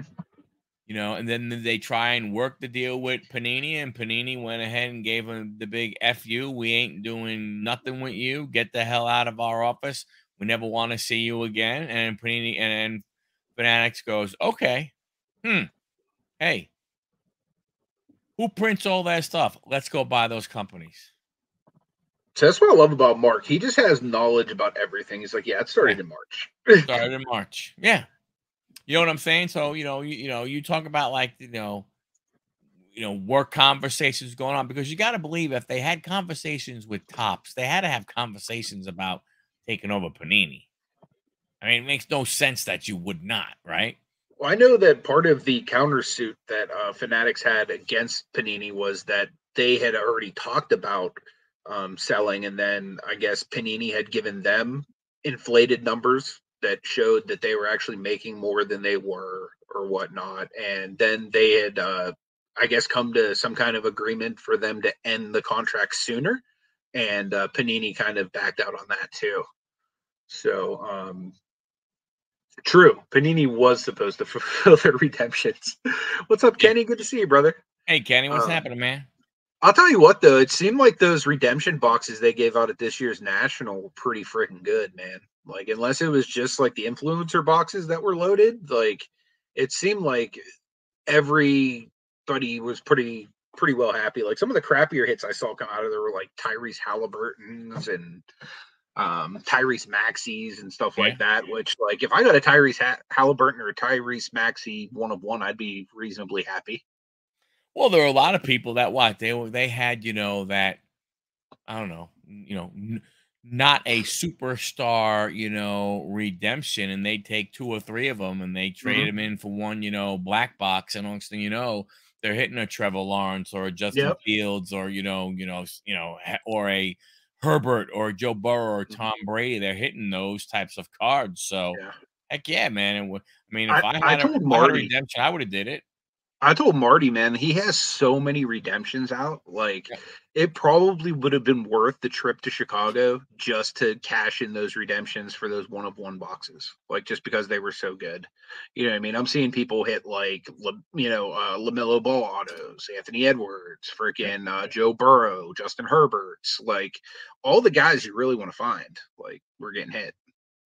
Well, hopefully Panini will be around until next July, and we'll figure out a way to do something. And if Marty's smart, he'll take all those to Cleveland and just dump them all, Yeah, no for matter who sure. it is. Just dump them all to at least get something actually, in his hands. I will say with Fanatics talking about getting rid of the whole redemption thing, I mean, I guess I'm okay with that. I mean, to me, it's Mhm. always kind of cool if you pull that one thing, but then it's like, okay, why does it have to be redemption? Just put it in the damn box. Yeah. You're not going to treat it any different, right? You know what I'm saying? From that standpoint, you might as well just put it in a box. If I can go ahead and get I don't know, a to 10 autograph from a rookie, heck, okay, let me go ahead and just get it. Yeah. Yeah, I'm not expecting too much out of Oh, Panini, yeah. especially if they're gonna end up starting with like the Topps Chrome like cards soon. My God, if I can get some Topps Chrome football that's actually licensed, I'm buying it. You know what I mean? Like, I Mhm. think the basketball collectors are going to do the exact same thing. You know what I mean? Like, Of people have nostalgia chasing after the Topps Chrome cards, whether it's like for me, like specifically because I was such a Kobe Bryant fan. Like, I think of the Topps Chrome his rookie year going after Yep. him, Iverson, Starberry, freaking Antoine Walker. Like that was such a freaking good class. Or even like the LeBron rookie year, you know what I mean? Like so many people are so like hyped up over Topps Chrome, and we just haven't had a true Topps Chrome for football or basketball for a Yeah. long time. So I Oh, think that's going to sell really well, yep. especially if they are able to get the licensing. Like I think Panini having Arch Manning is going to really be a little bit kind of like another kind of one of those bargaining chips that they have to kind of be able to sell themselves to Fanatics, because outside of the IP, which really like is less valuable without the licenses, which we've kind of discussed via like Prism Baseball. You know what I mean? It's just not the same. So your IPs definitely lose value, but the fact that you have Arch Manning under wraps, like that's something that you could potentially use as like a bartering chip to potentially get, more millions or billions of dollars out of Fanatics in a potential, sale. Yeah. Well, and they have 300. Well, it's just like, you know, I mean, you think about it. Luckily, he's towards the end of his career, right? But think about the first year, if he's still playing, Hmm. that, Fanatics gets basketball and they cannot have any LeBron James autographs. Yeah, it'd be rough. And Mark makes a good point here. Like, imagine how much more unopened material would be valuable if upper deck boxes with all the autos in the box, with no redemptions. Like, Yep. that reminds me of a box I saw a guy open. I don't know if it was on Instagram or YouTube, but they tried opening up 0304 Exquisite. They're going after a LeBron rookie, and they ended up pulling a redemption for like a Michael Jordan Dole auto. I can't remember who the second guy was, but it was expired. Yeah. But like you're literally pulling like probably a card that's worth like $100,000 that literally all you're getting is a little piece of cardboard for it. That Yeah. it's worth nothing. So like I totally see that. And really like that would make it so hard for me to open an old box like that. You know what I mean? That's worth so much. Just knowing that even if I do hit that monster hit and it just happened to be one of the redemption cards, I'm screwed. Well, I would like the big change. I like to. Well, first things first. The comment Jason put before that.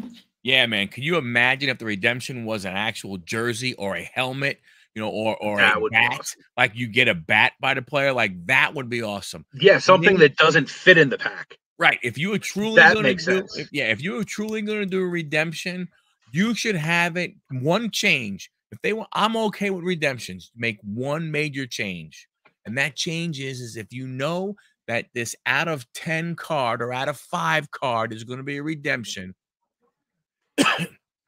get it in front of the player, have them sign it, and then have it in your damn vault.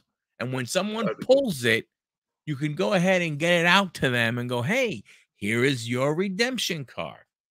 Yeah. You got to wonder what happens to the unredeemed cards.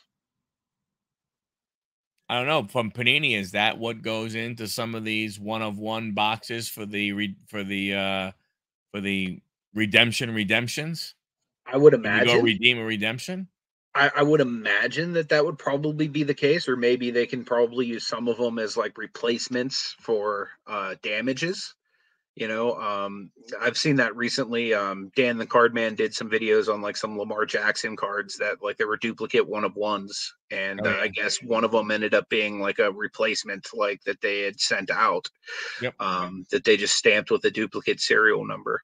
But yeah, I mean, you got to wonder like, do some of these manufacturers backdoor some of these cards? You know what I mean? Like, Well, is there somebody out there that has an eBay store just full of like these high end cards that we just don't know about? it's very easily that it could go ahead and be, through the back door and everything, and this stuff starts to leak and everything, from that standpoint. I mean, because you got to believe, yeah, Jason, for sure. But I mean, you got to believe that not every, not every redemption card has been pulled because you don't know. The thing is, you don't know how much unopened product there is, anywhere. Yeah. I mean, like I don't know if there is a what do I have over there? Prism. Like You know, Joe Burrow, rookie year. I have a couple of mega boxes of his of Prism of his sitting there. I mean, that could be a redemption, and you don't know if there's redemption in there. you know what I would love to do?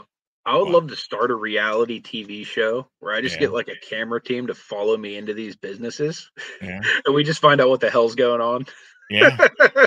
We All just right. march into the boardroom and just see what What the the heck they're doing hell? in there. What the Like what hell the are you true guys motives are. doing? Yeah. No, but I think yeah.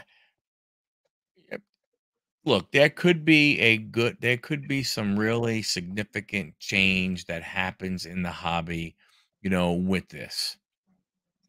But again, I mean, I guess it depends on how they're going to run it, because if it's all about making money and if they all have to, go to the board and they all, I don't know if they're private companies or public companies. I'm assuming they're private companies, right? Fanatics is a private company. I believe so. I'm not entirely sure though. Yeah, but so I Um, mean, if you don't have to listen to a board or anything, you can do what you want to do. mhm. You know, you know, What's up, David? then Good to see you, brother. hey, David, yeah, from that standpoint, you can do what you want to do. You're not having to worry about pleasing the board with your ROI and your profits and your so on and so forth. But again, I think if you look at what Fanatics is doing, what the way they are approaching this. Look, they see a great opportunity to go ahead and make a lot of money. Mhm. I don't think they do all this kind of stuff if they don't think there is a crap ton of money to be made. It doesn't make Yeah, sense. very true. Okay, yeah, I didn't know. Thanks, Jason. I wasn't 100% sure. But then again, you see that changes everything. You do an IPO And an IPO changes a lot. When you have a Mhm. board and you have to start answering to a whole bunch of other people about stuff, it definitely changes it. There are a lot of companies who, they thought going public was the right thing to do, and they realized a lot of the things that wind up happening to them, and all of a sudden, they go public and stuff doesn't go right. Michael Rubin gets forced out, you know, Yeah. from that standpoint. But I think overall, I think there are some great changes. There are some great changes that Fanatics can bring if, in my opinion, they kind of listen to, for lack of better words, the little people, Mhm. right? Not Gary V, not Jeff Wilson, not the big gigantic, investors, because those people are going to want to, the guys like you and me, we want more simple stuff. Mhm. We want to be able to go and buy a box, I mean, for crying out loud, what is it? I forgot which brand, what one it is, but it's not like a blaster box is $40. I mean, that's Yeah. ridiculous. Yeah. You go into Walmart and you look at Topps Chrome, and a blaster, I think, is like 75. I'm sorry, not a blaster. A mega box is $75. Now, I don't mind paying that much if you tell me that I have a great shot at getting a good hit. Yeah. But knowing that there's not re that the potential of getting anything really, really good is really, really low, Mhm. that's tough. That's tough, man. I don't Yeah. like that part. And if it is going to be really really low, then I feel like the cost of admission needs to be really really low. Like, give me a Agreed. a $10 box. You know what I mean? If I'm just going to get a couple base rookies, maybe some just base cards, like of non, like the veteran type players. You know what I Mhm. mean? If I'm getting mainly that, maybe an insert and maybe a rookie here or there, give me like a $10 box. You know what I mean? Right. Give me something that's like actually worth $10. You know what I mean? Mhm. Like, it shouldn't be difficult for them to put together at least what the box is worth in the box. True, true. Well, like you said, like, hey, you go buy a box of Chrome, and if you get it, and I think, what is it? I want to say, I don't know if it's 39.99 or if it's 34.99, right? But who cares? It's either 35 or $40. All you're guaranteed is 4 pink and 2 sepias, I think. Yeah, for sure. And guess what? If the sepia is, Jose Acevedo, a middle reliever for Pittsburgh, or if it's Drew Smith, a middle reliever for the New York Mets, and I don't care if that's pink or sepia, whoop-de-doo, who gives a crap? Night, Good night, brother. Jason. We'll Um, catch you next time. Thanks for hanging out with us. Much appreciated, sir. Much, much appreciated. You know what I'm saying from that I like standpoint. So, Dan's take on it a lot too. yes. Yeah. Sorry about that. I didn't mean to cut you off. Dan definitely has a lot of really good points. He's somebody I definitely want to get on here for a future episode and really just pick his brain, not just with We're the gonna get are we Panini gonna get what versus. are we gonna get every Australian guy in the hobby to come on the show? We have to, yes, that's the thing. If you have a cool accent, I want you on my channel. Like that. That's why I do a show with Michael. He has a cool accent. So but yeah, I definitely would love to have Dan on, because the perspective I really want to like get at with Dan is not only the Panini versus Fanatics, but I want to look at a lot of these different like hobby things from like a external auditor's perspective. Like, I think that's what's unique about his content is, like, he actually looks at this like he would for his job, like auditing other businesses. And we happen to be in one of the few inventories that has zero external auditing. Oh, wow. You know, like, I feel like that's what the hobby needs, is somebody to have some kind of checks and balance. You know what I Yep. mean? And there just is none. So I really enjoy the perspective Aussie, that he Aussie, brings. Aussie, oi, From oi, oi. that. Yep. Craig Lansock, how are you, buddy? What's up, Craig? Good to see Yeah, you, I brother. know, and that's the other thing we were talking about earlier, Dave, is that, like, if you go into a store, and you see Panini football products on the shelf, what do you do? If you happen to see score, football, I mean, score football, if you see any prism football, if you see any, because I know sometimes they stock some crazy ass stuff. I mean, the other day, I don't know where the hell it came from, but what year was it that Mosaic had Luca on the cover? Was that 21 or 22? Remember I think it Luca was was on the box? 2020, 2021, Yeah. if I'm not mistaken, because I think I was chasing Okoros out of this. So I went into Walmart the other day and they had like 3 or 4 hangers of that. It's like, Mhm. who the hell found this in the back corner somewhere? I You know guess no you know one wants LaMelo anymore. Yeah. But that's what I'm saying, though, from a standpoint of is, what do uh, what do you do? Do you grab a Vegemite sandwich and open up a box? Maybe. I But mean, I don't but know. Like, but the I've but been the leaving more and more boxes behind lately, which is like not like me. Like, normally, if I find like a decent product, I buy at least one box for myself. Right. There's plenty of times I'm literally staring down the face of a select mega box, and I'm just like, I think I'm good. But it's basketball. Yeah. And Yeah. like basketball is like one of my basketball and football are like my two favorite sports to collect. It is amazing. I don't know about you, but it is amazing how much Prism and Select basketball is sitting on damn shelves in Walmart, man. I Yeah. cannot believe it. And then the price don't budge for nothing. I mean, I think I've seen some Select football, but not much. And if you don't, it's not one, like it's weird, like Select football 23, select football and or whatever, 22 select football, 22 select, Mhm. basketball. Like if you see the select basketball, you go, the hell with it. I just leave it there. I can find it. If I come back next weekend and it's there, I'm fine. But football, if you see it, you better go ahead and grab it. Yeah, definitely. Especially knowing what we know now could be the last select run. Right. That's what I'm saying. So like that's what I mean. So if you go out, you go to Walmart and you see a couple of boxes, do you buy it? Do you buy it knowing that, well, hell, am I buying it to hold it? Am I buying into opening it, but knowing that, my chances of really getting anything suck? I'm with you on that, Dave. I love Leaf, regardless of the license. I honestly really like Brian Gray. Like I think that he's found a way to like do this well without licenses. You know what I mean? Like if Panini's going to still be a credible company moving forward, they're going to have to figure out the same, I think personally. Either that or they're going to have to find other licensing like Upper Deck did. You know what I mean? Well, that's what Like I was saying. They have to, if they want to stay relevant, they are gonna have to get into the pop culture world.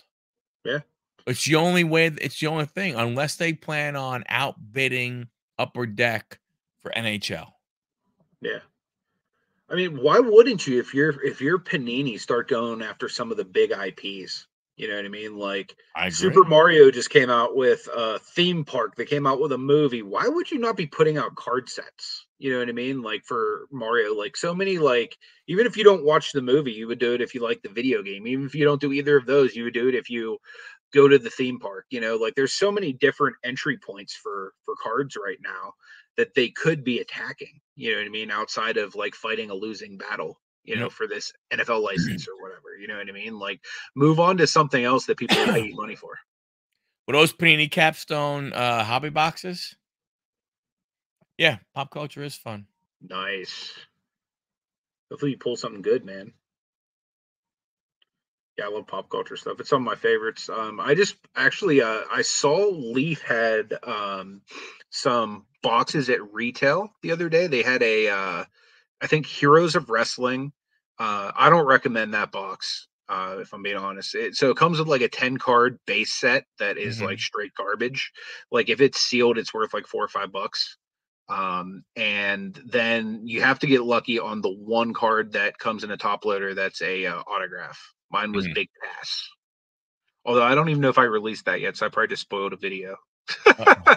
And then I opened another in that same video, another they have a blaster box out now that has just tickets in it, like whether that's Yeah. concert tickets, game tickets, like you know, it has one card in it that's a ticket. Essentially, it's like a yes, I agree, Dave. Heroes of Wrestling is straight garbage. Man, haven't heard that in a long time. I had to pull it out just But I for mean, Heroes of Wrestling. there are opportunities for Panini. They just have to be they have to get creative and they have to go into they have to move into some areas that they haven't really Yep. moved into at all. Like you said, you know, if they can't do Star Wars because maybe that's with, that's stuck with, tops. They can't do, who was it? Magic the Gathering, has Lord of the Rings, but hey, Yep. Star Trek, that's the Yeah. one you can go after something like that. Or, again, like you said, why not talk to Nintendo, Yep. and strike up Good a point deal here with by them? Dom. Leaf actually recently put out a Pro Set wraps.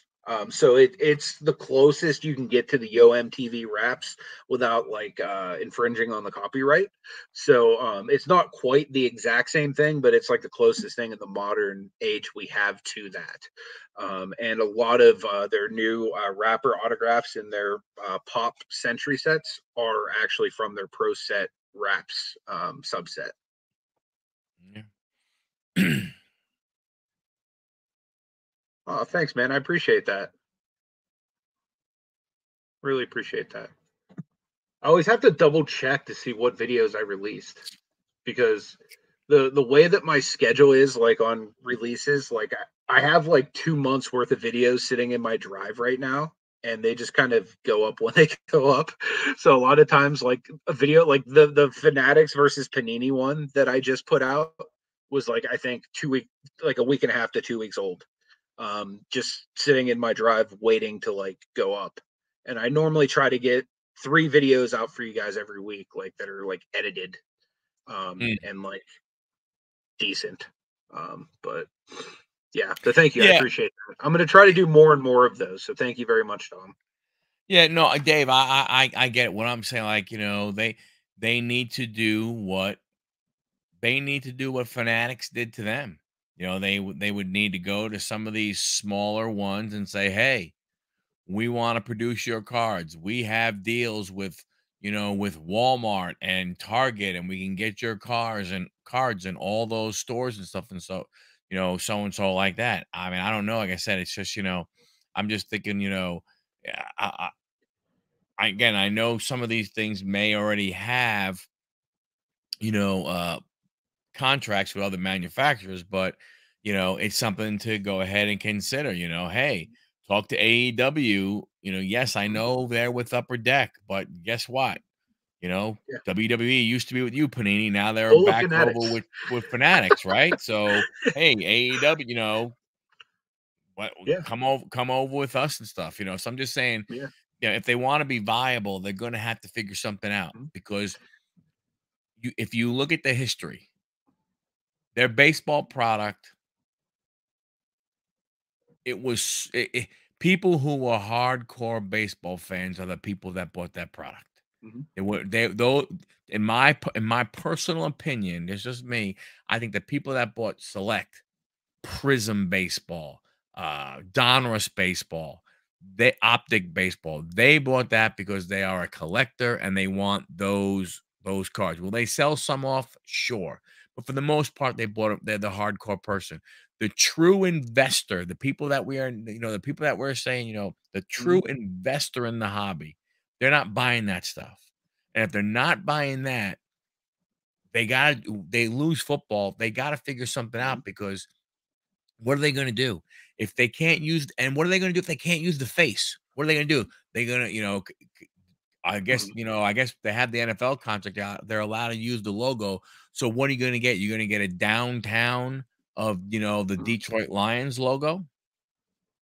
Well, you know what actually would be kind of cool. I don't know if you've seen they've released them in the past. I don't know if it was through Donruss, but like fans of the game.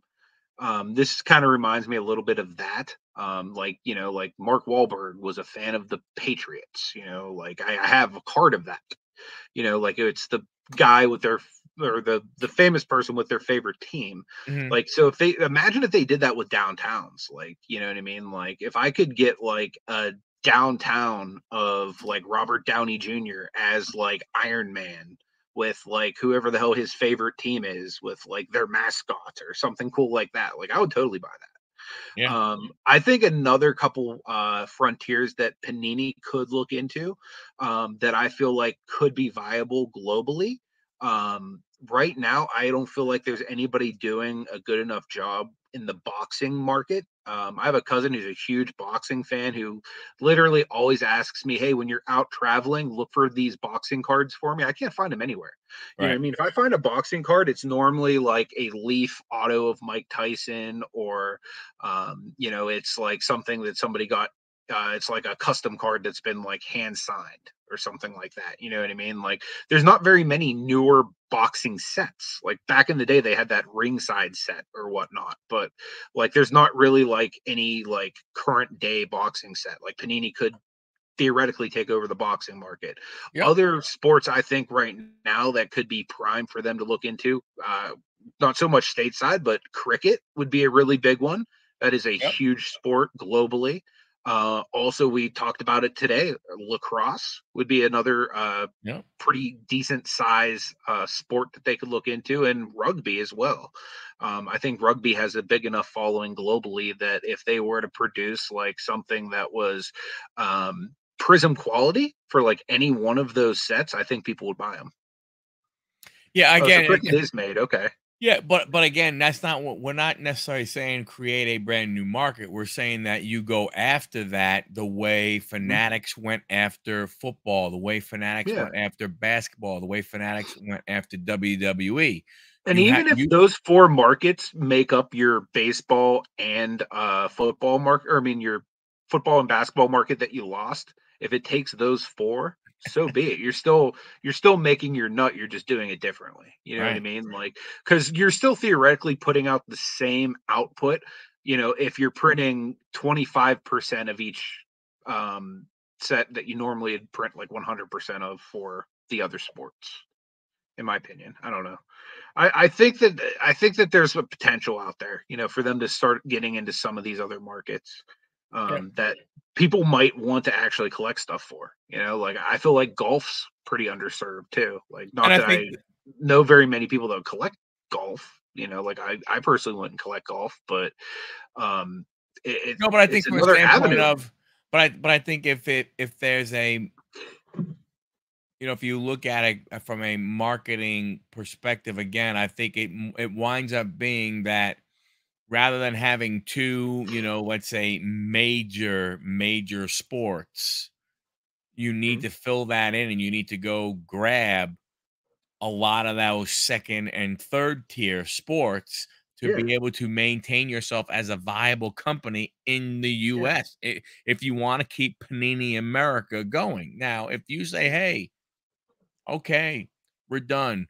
Any kind of intellectual property that we have, and or all this other kind of stuff, copyrights and all the other kind of stuff, we're just going to take that with us. And hey, thanks a lot. It's nice. It's been fun. We're going to close the doors. Then that's what it is. From that standpoint. Um, but I think it's like we had mentioned earlier. I think it's a part of them looking at the landscape, and I'm saying, look, right now we still got enough money. We're still big enough where we can get in, and do what happened to us just on a smaller scale. yeah, And that's what it, boils down to, right? We can do what Fanatics did with us with football and basketball, but it's going to be on a smaller scale, and go from there. Unless they don't give a crap. yeah. I mean, honestly, like they could just be content with putting out unlicensed product, and Right. people may still buy it because there's still going to be people that buy it anyway. Because like, how many people do you know that buy Prism baseball or like any Panini baseball, and they just don't care? You know what I mean? Like, there's going to be people that buy it. Because honestly, I'll probably still buy it if it's affordable and there's value. Like, because right now, if you're buying a Panini baseball box, you're probably hitting way better out of that box than you do out of Panini football or Panini basketball, in my opinion. If you can go into Walmart and grab a Panini Select or a Panini Prism baseball blaster for $17. Have a good one, Dave. See you later, Davey. Thanks for stopping in, brother. You know what I'm saying? Right? Yeah. You could buy it for 17 bucks.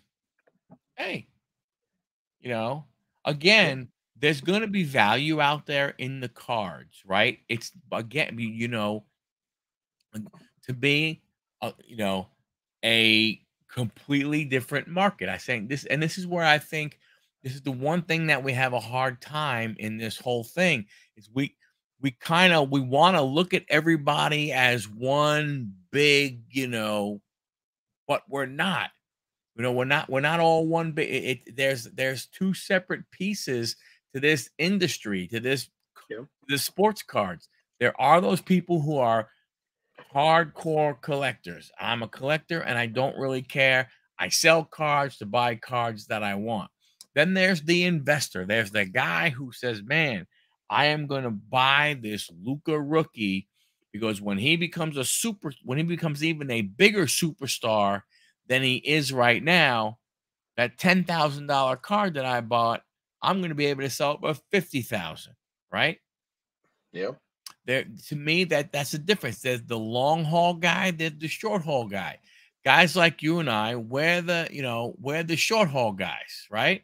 We want to Yep. go get a card, and if we can find a card, we want to turn around and sell it for the few dollars that we can get for it, so we can put money towards something else, right? Yep. That in our collections and stuff like that, there are more short-term gain, let's say, cards than there are long-term projected gain cards. So Yep. there are a few, I mean, that you might think about. I mean, I don't have any of those, you know, like even though I have a Steph Curry, Genesis that I pulled, I don't look at that as a card that's all it's not autographed, it's not numbered, it's nothing special.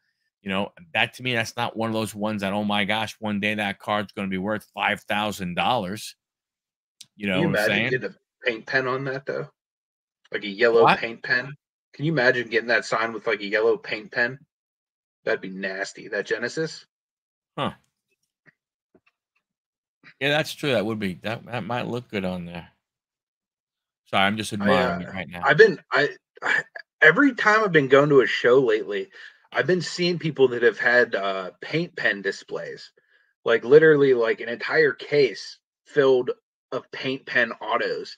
And it's just like it brings such a unique vibrancy to the signature, and I'm talking about ones that have been like PSA, DNA authenticated, Yep. but like just like super unique. Like even like if you're taking like a base Justin Herbert prism, you know what I mean, having like a nice like powder blue paint pen on it, just like it's super nice. But yeah, something like that Genesis that like already really pops. If you had something else that I feel like it would just make it pop even more. Yeah, like That'd the be, Golden State yellow. oh my god, yeah, that'd be nasty. Now we just need to find a paint pen and Steph Curry. Yes, yeah. Well, I think one of those is easy, one Mhm. not so easy. Correct. Correct. Yeah, big league baseball is always. I mean, if you're that is always a fun. Those were fun cards. Big league baseball. Um, Mhm. you know, I don't know. I mean, like I said, I understand everybody was saying. I think Fanatics. I think they have the ability to do some good things. I Yeah. don't necessarily know if they have. I don't know how much they will do good for someone like myself who, you know, is not, cannot afford the box unless they all of a sudden they start putting, quote unquote, big hits in blasters and mega boxes, unless they start doing that type of stuff, which I guess they have, because some of the big hits that have come out of Topps Chrome Platinum, that came out of Bowman and so on and so forth. But are they going to do the exact same thing with the football cards? Because let's face it, there's a lot more, big dollar cards in football and basketball than there are in baseball. I mean, that's just the fact. It's just the way it is and everything, right? Because a Mhm. lot, from it's just the way people look at it. Now, if they're going to do something like that, it's a little different story. Then I would be happy, being that guy who would go out there and wouldn't have a problem, spending because at least I have, I'm gambling, I'm playing that lottery. I have a chance to go ahead and hit something, decent. But if it's going to Mhm. be like it has been lately with the basketball and the football stuff, where your chances of really getting anything are, slim to none, Mhm. and then to me they don't do anything good for the hobby portion, the collector of the industry. They're just Yeah. again they're doing the same thing Panini's doing. If you look at what they've done over the last few years, is they really gear more towards the investor, the guy who's going to be spending big money on buying $7,000 boxes of cards, and stuff like that. Yeah. You know, Completely agree. Well, do you have any final thoughts on any of these topics, Michael, that we've discussed tonight before we start to wrap up?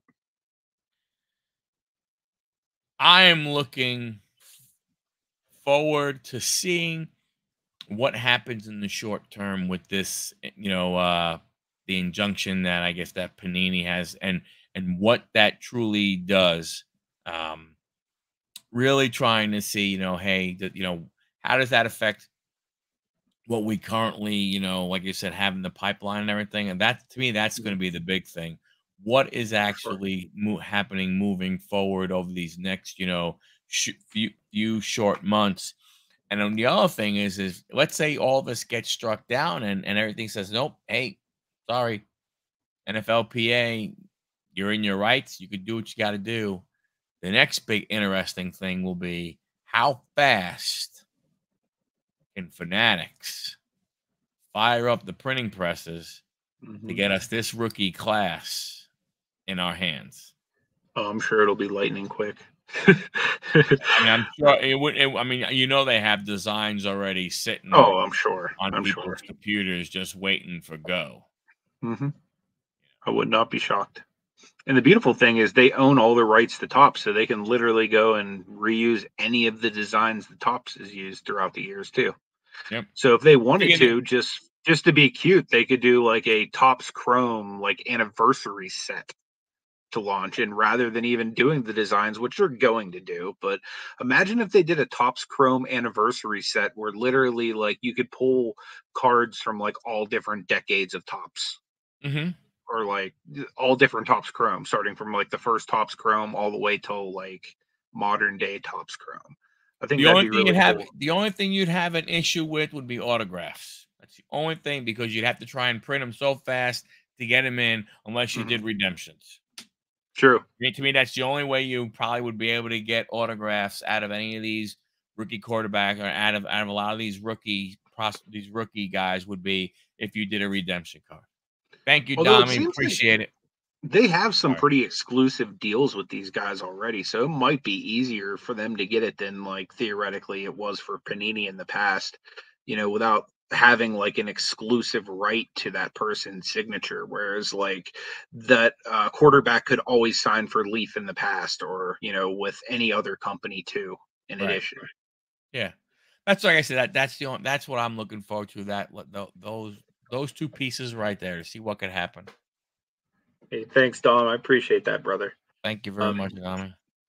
we will actually have a pretty good guest next week on Michael's channel. You want to share with anybody Yeah, who we you got got coming on? one of my subscribers reached out and said, "Hey, you should try and get this guy, John from Chasing Majors." And I started watching his channel and stuff like that. And I sent him an email, and he kind of sort of like replied, but not really like hey, anything. And then I actually met him at Nationals. We talked for a little bit. Sent him another email, so he's gonna come on. He's a vintage guy. Um, he has some opinions about what Victor said last week. Cool. He has some opinions, so that's going to be good. It's going to be Yep. good. And then I had to reschedule tonight's. Tonight we were supposed to have Merlin on from Merle World Cards, and we were going to talk about like non-sports cards and Type One photos, stuff like that. But apparently, time zone issue. We both scheduled time streams for the exact same time, so we're going to try to bring him back in 2 weeks. Try it Nice. all over again. But luckily, the hobby gods smiled upon us with just Right. a wonderful week worth of hobby gossip to talk about. Yep. So we were left with no shortage of things to discuss this evening. But I appreciate you guys being here yet again. Guys, make sure if you have not already marked your calendar for October 14th, my buddy Mark over there at the Pittsburgh Card Show is going to have another big show there at the Washington Crown Center. Cardboard Connection will be there as well. I know what's his name normally comes to Nash. Nash Cards. Nash Cards comes. That's right. I don't know why I was thinking Roth Cards. I mean, for all I know, he might come too, but like, yeah, Nash Cards will be there taking PSA submissions, and there's normally a pretty nice plethora of dealers there with all kinds of different stuff. Normally, myself and Chef are there set up as well. So, yeah, thank you, Mark. I don't know how I blanked on Nash Cards. We're actually going to try to have those guys on the podcast at some point too. I've been emailing back and forth with them ever since the last Pittsburgh show. So, some point we'll try to connect schedules to get Nash on to talk about what they're doing. We've even talked about potentially doing like an on-site show with them where I travel out to their shop in Philadelphia and we do kind of like an on-site interview type thing. So it's definitely a possibility. So as we appreciate y'all being here. Yep. Make sure you keep an eye on both of our channels this week. Mike will be live tomorrow with a rip and ship. I will be releasing another video tomorrow, and I'll try to get another one out by Saturday. There's going to be a lot of different shorts and pictures and different stuff from San Francisco this past week. I just went to Alcatraz last night for the first time for like an evening tour. It was friggin' awesome. So we're going to have an Alcatraz video coming out soon. Just all kinds of different fun stuff that we did there. Some of the stuff's not even going to be card related, but this channel's about my hobbies. So I want to share more than just my card hobbies with you guys. So you'll get to see me go to Alcatraz. That's pretty awesome. I took this rock from Alcatraz. That's awesome. I know you weren't supposed to like take anything.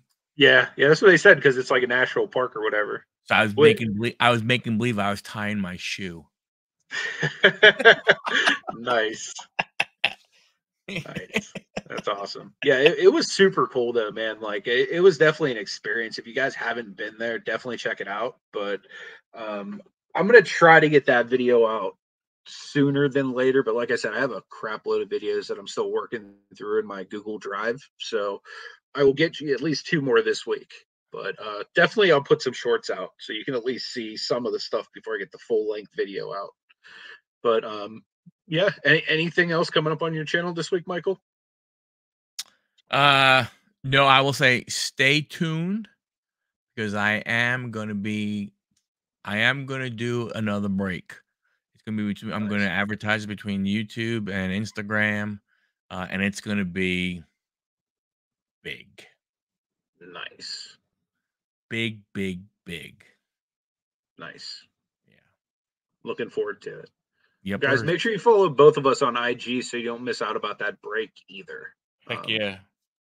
But yeah, we appreciate you guys. If there's anybody you guys would like to see come onto the show, make sure you leave them in the comments and we'll reach out to them just like Michael did with John over at Chasing Majors and see if we can't get them on, pick their brain, and learn what they know.